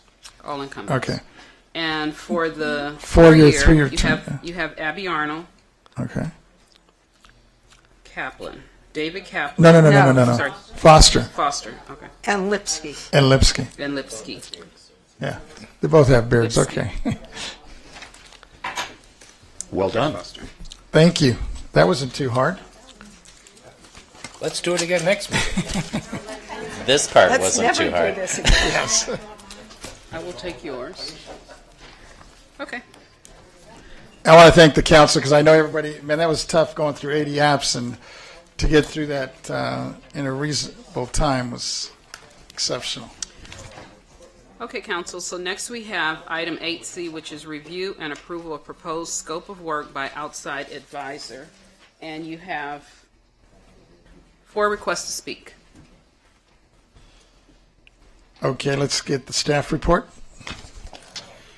And I believe it's our city manager. Sure. Mayor and members of the City Council, the council previously selected John Houston to conduct the independent review that will seek to identify best practices in light of the Riel situation and the ongoing challenge of implementing the will of voters in the form of the Oaks Initiative. Mr. Houston has spent the last couple of weeks since the council's decision talking with people in the community who have expressed desire to give their own input into what he ought to be taking a look at, including Santa Monicans SMLC for Coalition for a Livable City. Yes, thank you for getting the acronym, helping me with the acronym. He has also delved into the record on both these issues and beyond, and he has developed a scope of work and a budget. In my conversations with him, in conveying this to you, I want to make clear on his behalf that the scope is by no means exhaustive of everything that he will look at. These are the primary issues that he's identified, and a recognition that while he hopes to bring this work in below the suggested budget, the reality is that once he gets into it, it's not unlike opening up a kitchen to remodel it, which is why, that's my words, not his. That is why the staff has included a 5% contingency, so we don't have to come back if there's a relatively minor adjustment in the budget. Beyond that, I think his statement speaks for itself, and so I'll be happy to answer any questions if there are any, but otherwise I think the recommendation is to move forward with the scope of work and the budget as presented, unless the council has concerns. Councilor McEwen. Sorry, that was a leftover light. That's on the leftover. No questions of the staff? Do we have any chits on this or no? Yes, you have 4. Oh, okay. I don't have them. Do you have I got to read the line. Guess who's in the audience? Oh, I see him right there.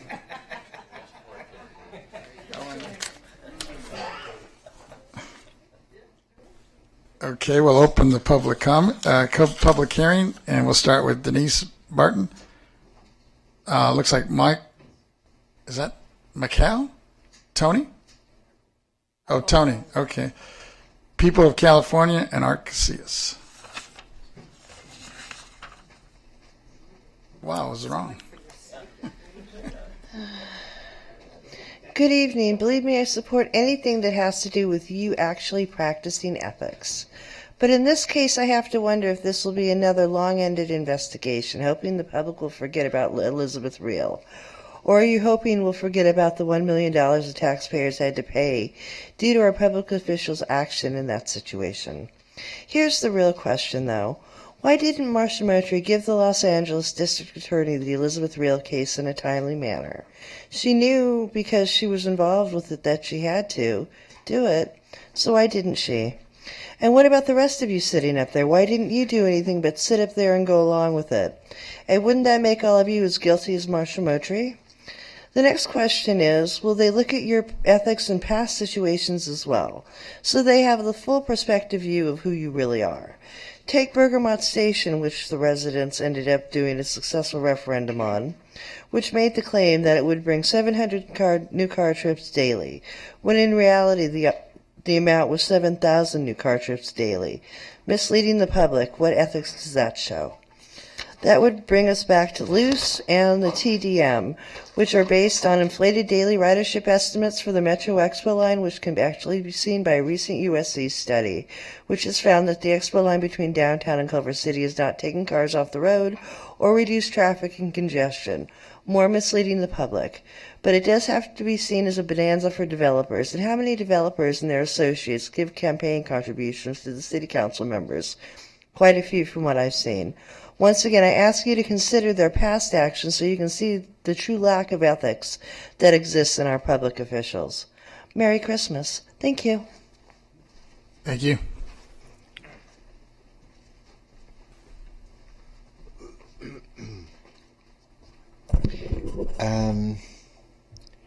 Marsha Motry had mentioned her guidance, additional ordinances that might support existing provisions of city charter specific to ethics.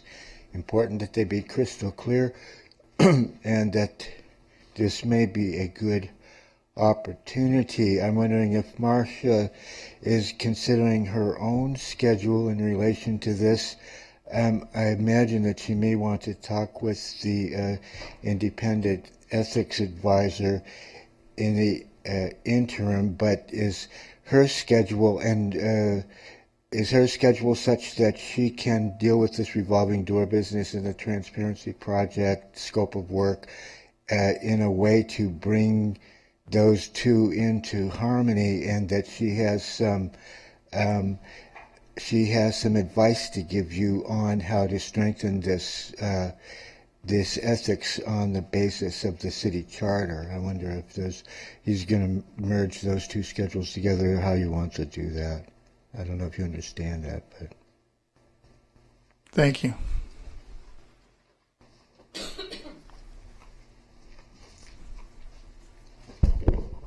So there are a couple problems we have to look at here with the ethics questions, particularly regarding the Reel case. First off, it's cost the city at least $1 million so far, and it's now going to cost $100,000, 1.225. So it's going to be $1.1 million minimum that this has cost the city and the people who paid the taxes, who probably didn't really realize what they were getting for all that. Of course, there was the question of why you couldn't have Elizabeth Reel there, because the mayor at the time thought that the public relations person they were hiring, her job was to promote the mayor, get her reelected. So she needed someone who had not been opposing her in the past. And of course, massaging the facts and keeping things publicly palatable is of course part of this job, which is why I think we had to go to someone from the inside group over at downtown Santa Monica. When it comes to the questions that were initially posed by the Transparency Project, they said Rod Gould was out of town when all this was going on. And yet there was apparently meetings with Rod Gould, so unless these were meetings in some foreign jurisdiction, I would think somebody lied, and that should be clearly investigated. So the subpoena power and these should be depositions taken under penalty of perjury. I don't know what extent the council has the power to convey subpoena power, but it should certainly, since these are all city employees and city representatives, express the intent of the council that their answers be honest, complete, and truthful, and that the investigating attorney have the power to enforce that and affect that. I think we have a conspiracy to obstruct justice, and this is going to take his full efforts. Evening, Art Casillas. Good evening, Mr. Houston. Let us see if we understand what you've been hired to do for the city of Santa Monica to include the real case. The dictionary defines as follow ethics. Number 1, discipline dealing with what is good and bad and with the moral duty of obligation. 2, set of moral principles or values, a theory or system of moral values. The principles of conduct governing an individual or a group professional. Ethical conforming to accepted professional standards of conduct. 3, of a drug restricted to sale on a doctor's prescription. An ethicist is a specialist of ethics. God tells us through the Bible, for whatever you do to the least of my people, you've done unto me. End of quote. It seems as if the city of Santa Monica relies on a principle of play for pay. For instance, the city council sells our city for downtown developers to trade for a few supposed affordable housing units to outsiders to help control votes to stay in power. At election time, city workers mysteriously all support city council with their support. Are they hoping to get better pay raises and more benefits? Also, police department refuses to arrest, convict, or evict drug sales and use for years in blacks and Mexican racial to profile in Pico neighborhood. City attorney's office refuses to follow the law and heard in public meeting to say it's not our job to tell police what to do. As for new city manager Rick Cole, I think actions speak louder than words. Mr. Houston, do you think these crimes of racial profiling for gentrification purposes to keep minorities out of White Ridge north of Wilshire are ethical, legal, or permitted by law? You have been warned again. Merry Christmas. Thank you. That closes the public hearing. The items before us. What's the will of the council here? Oh, there is a couple of questions here. Mayor Pro Tem Winter.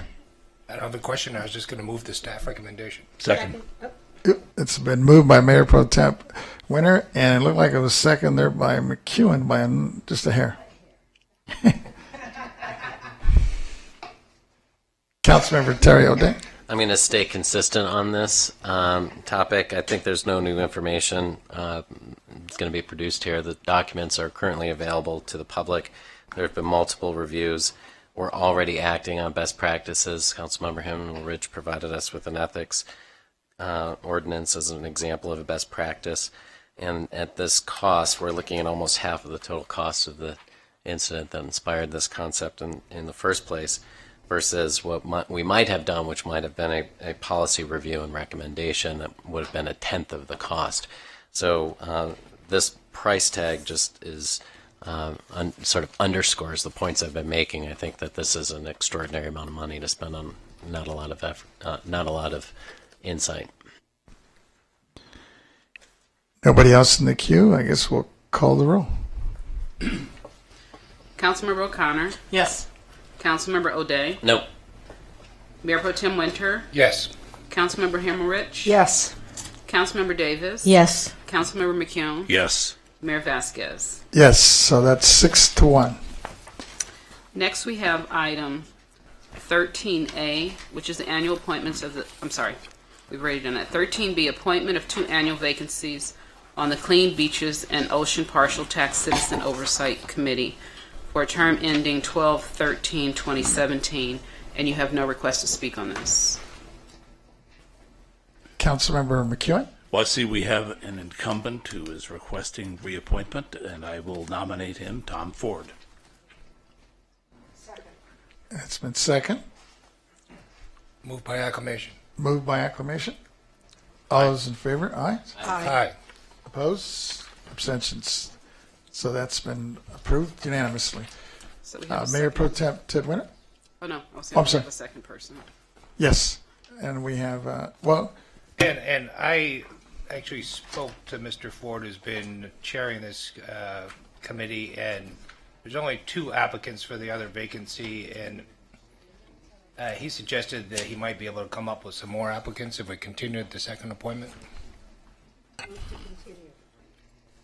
it's been moved by Second. Councilmember Sue Emmerich and second by Councilmember O'Day. Acclamation. By acclamation? Without objection, sure. Without objection? Continue. We'll continue it. Okay, next we have item 13C, which is appointment to 1 annual vacancy on the Metropolitan Water District Board of Directors for a term ending 12/13/2090, and you have 1 request to speak on that one, So we'll, and it's the people of California. People's California.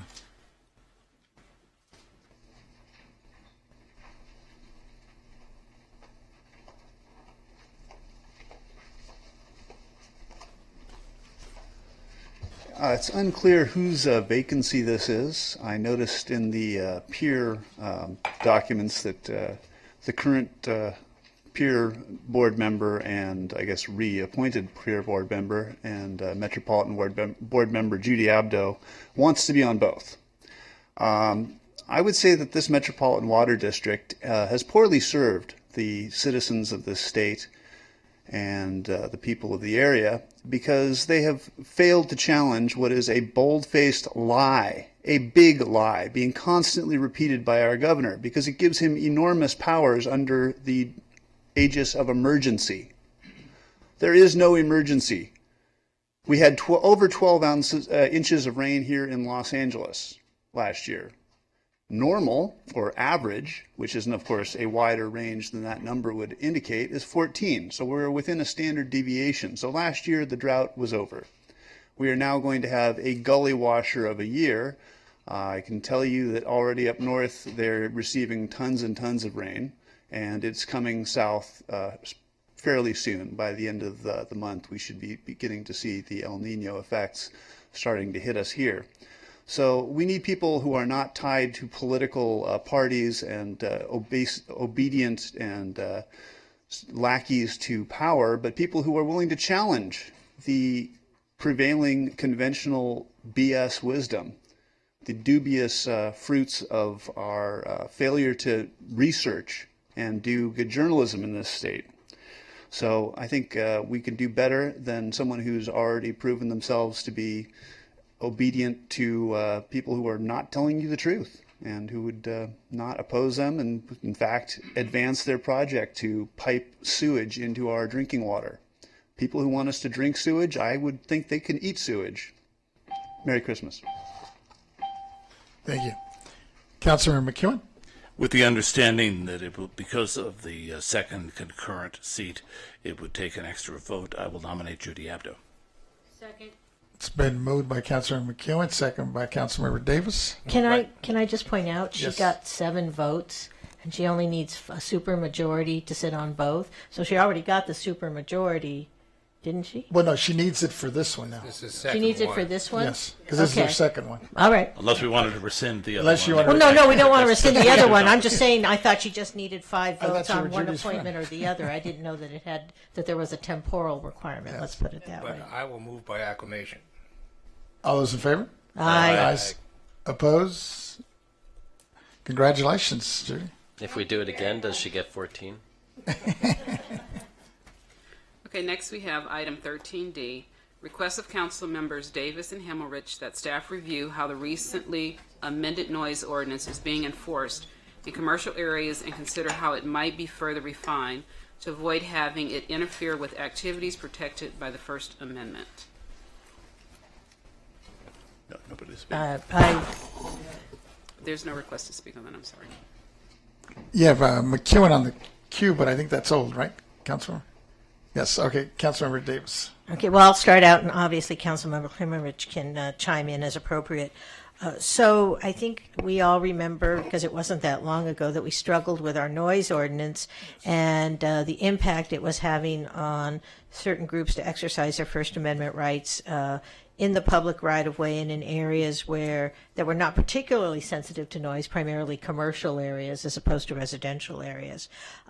We amended the statute, and at least recently there's been some concern about how it is being enforced. The revision to the statute allowed a fair amount of discretion to the police officers that were called when there were noise complaints. And so it seemed, and there's been some concern about how it's being enforced. So it seemed like this was an opportunity to review how it's being enforced, to try and determine whether or not the ambiguity that we sort of buried in the statute is being, for lack of a better term, applied inconsistently, and also to make sure that groups that do have First Amendment rights and want to exercise them on public property and commercial areas are not unduly interfered with. And I ended that sentence with a preposition.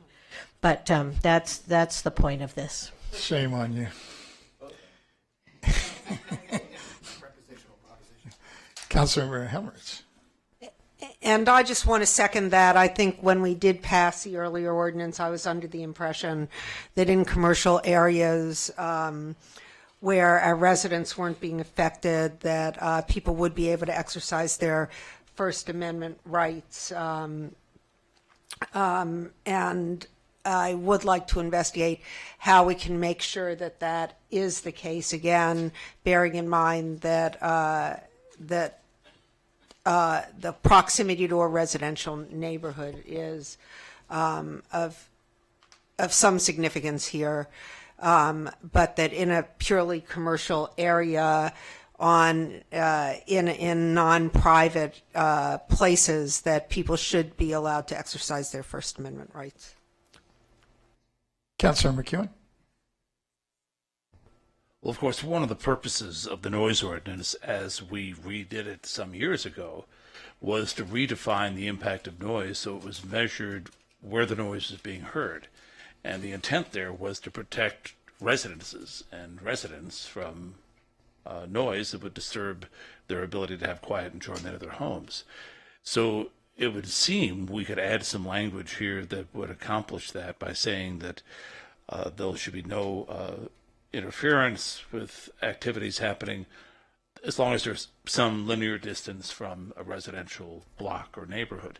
I don't know that the makers of this want to specify that tonight or just give direction to the city attorney, but I'd be supportive of our finding some way to better define the circumstances where we do not see the exercise of these First Amendment rights in a commercial neighborhood as being an impact on residents, and therefore there's no need to control them. We have our city attorney actually on the queue, and she may have an answer for us. I don't have an answer, but as long as you convey, as you've already started to do, what it is you want your law to do, what we probably, the way we respond is we'll bring you back some proposals. I do want to offer just a couple of observations. The noise standards that you've adopted. The first time you adopted decibel limits, and the second time you adopted an ordinance that mirrors an ordinance that was upheld by a court in San Francisco, which, as you pointed out, is not so definite in its standards, but has nonetheless been upheld against constitutional challenge. The incident that I think was the stimulus for the adoption of the second ordinance was a protest in the street or on the sidewalk by a hotel, which was quite early in the morning, and may or may not have been intended to draw attention to the speaker's cause in a way that may have had the effect of making it impossible for hotel guests to sleep. And that's okay, because the First Amendment protects our right to speak all kinds of ways, and of course gives us protection no matter what our message. So I think what you were doing with both those ordinances was striking a balance, right? Which is you're allowed to do. You can regulate the time, place, and manner of speech. Neither one of your ordinances precludes speech. You couldn't constitutionally adopt an ordinance that precluded people from speaking in the streets, but you could, and you haven't, but you can regulate the time, place, and manner. So what I might be hearing here is that you want a bit of a restrike because you want to make sure that people can exercise their right to protest in the streets. And the other piece of guidance I've gotten so far, I think, because you all look like you were kind of agreeing with Councilmember McEwen, was that your real concern is residents' quietude in their homes, and that you are less concerned about controlling noise in the streets in commercial areas. But I want to make sure that's right, because with sort of marching orders from you, we can come back with some alternatives. So did I hear that right? I think that's a pretty good caption, but I think Councilmember Davis also is in the queue. She might have some more on this. Well, right. I think this was supposed to accomplish two things. There have obviously been some incidences since we adopted the most recent revision of the noise ordinance, and we've had some complaints about how it's been enforced.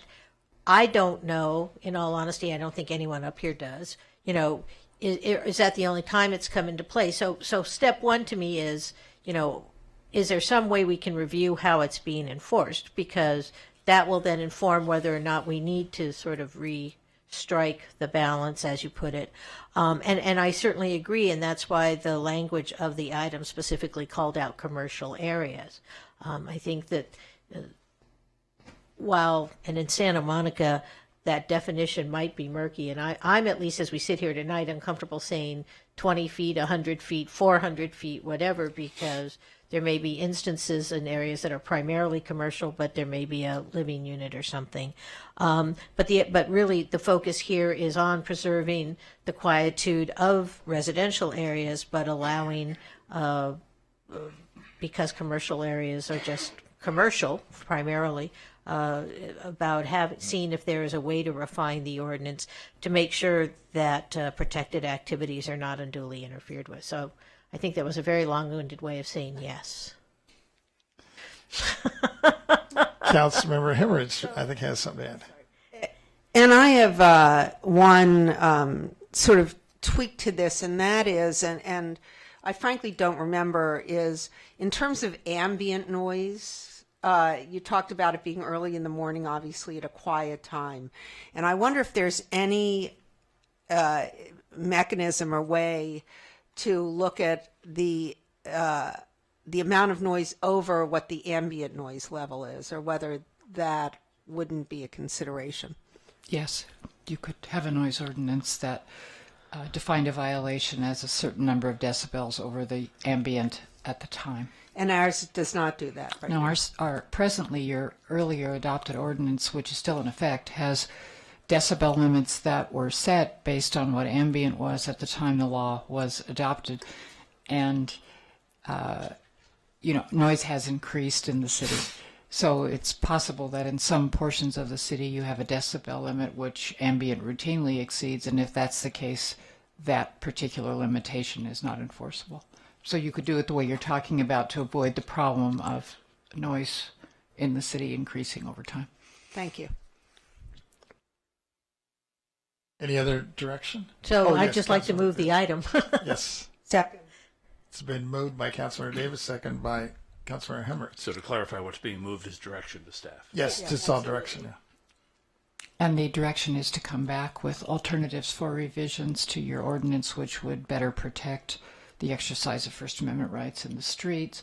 When you want particular attention paid to preserving residential quietude, you're less concerned about noise in commercial districts, though of course housing is allowed in all districts in this city, but your point was predominantly commercial. Yes. Is that right? Excellent. That's right. Thank you. We're good. City Clerk, we got that? It's a direction, we can do it by It's just voice direction vote. by voicemail. All those in favor? Aye. Opposed? Abstentions? We're good. Okay, next we have item 13E, which is recommendation to accept Don Camicho's resignation from, it's not Convention and Visitors, Santa Monica Tourism and Travel, or Travel and Tourism, and authorize the city clerk to publish the vacancy. And there's no request to speak. Move we accept We with move- regret. Second. It's been moved and second with regrets. All those in favor? Ayes. Opposed? Abstentions. So we'll go ahead and publicly notice that. Okay, next, so since this is a special meeting, next is the adjournment. It's on you. Adjournment. Do we have any adjourning motions, sir? Seeing none, I'd like to just, on more of a happy note, is just wish everybody a happy holidays. I think it's a belated Hanukkah now. I think it ended a couple days ago, but Merry Christmas, Feliz Navidad for all those that are listening to us, and Happy Kwanzaa and Happy New Year. And we'll see you all next year. And thank you, folks. It looks like we finished under time.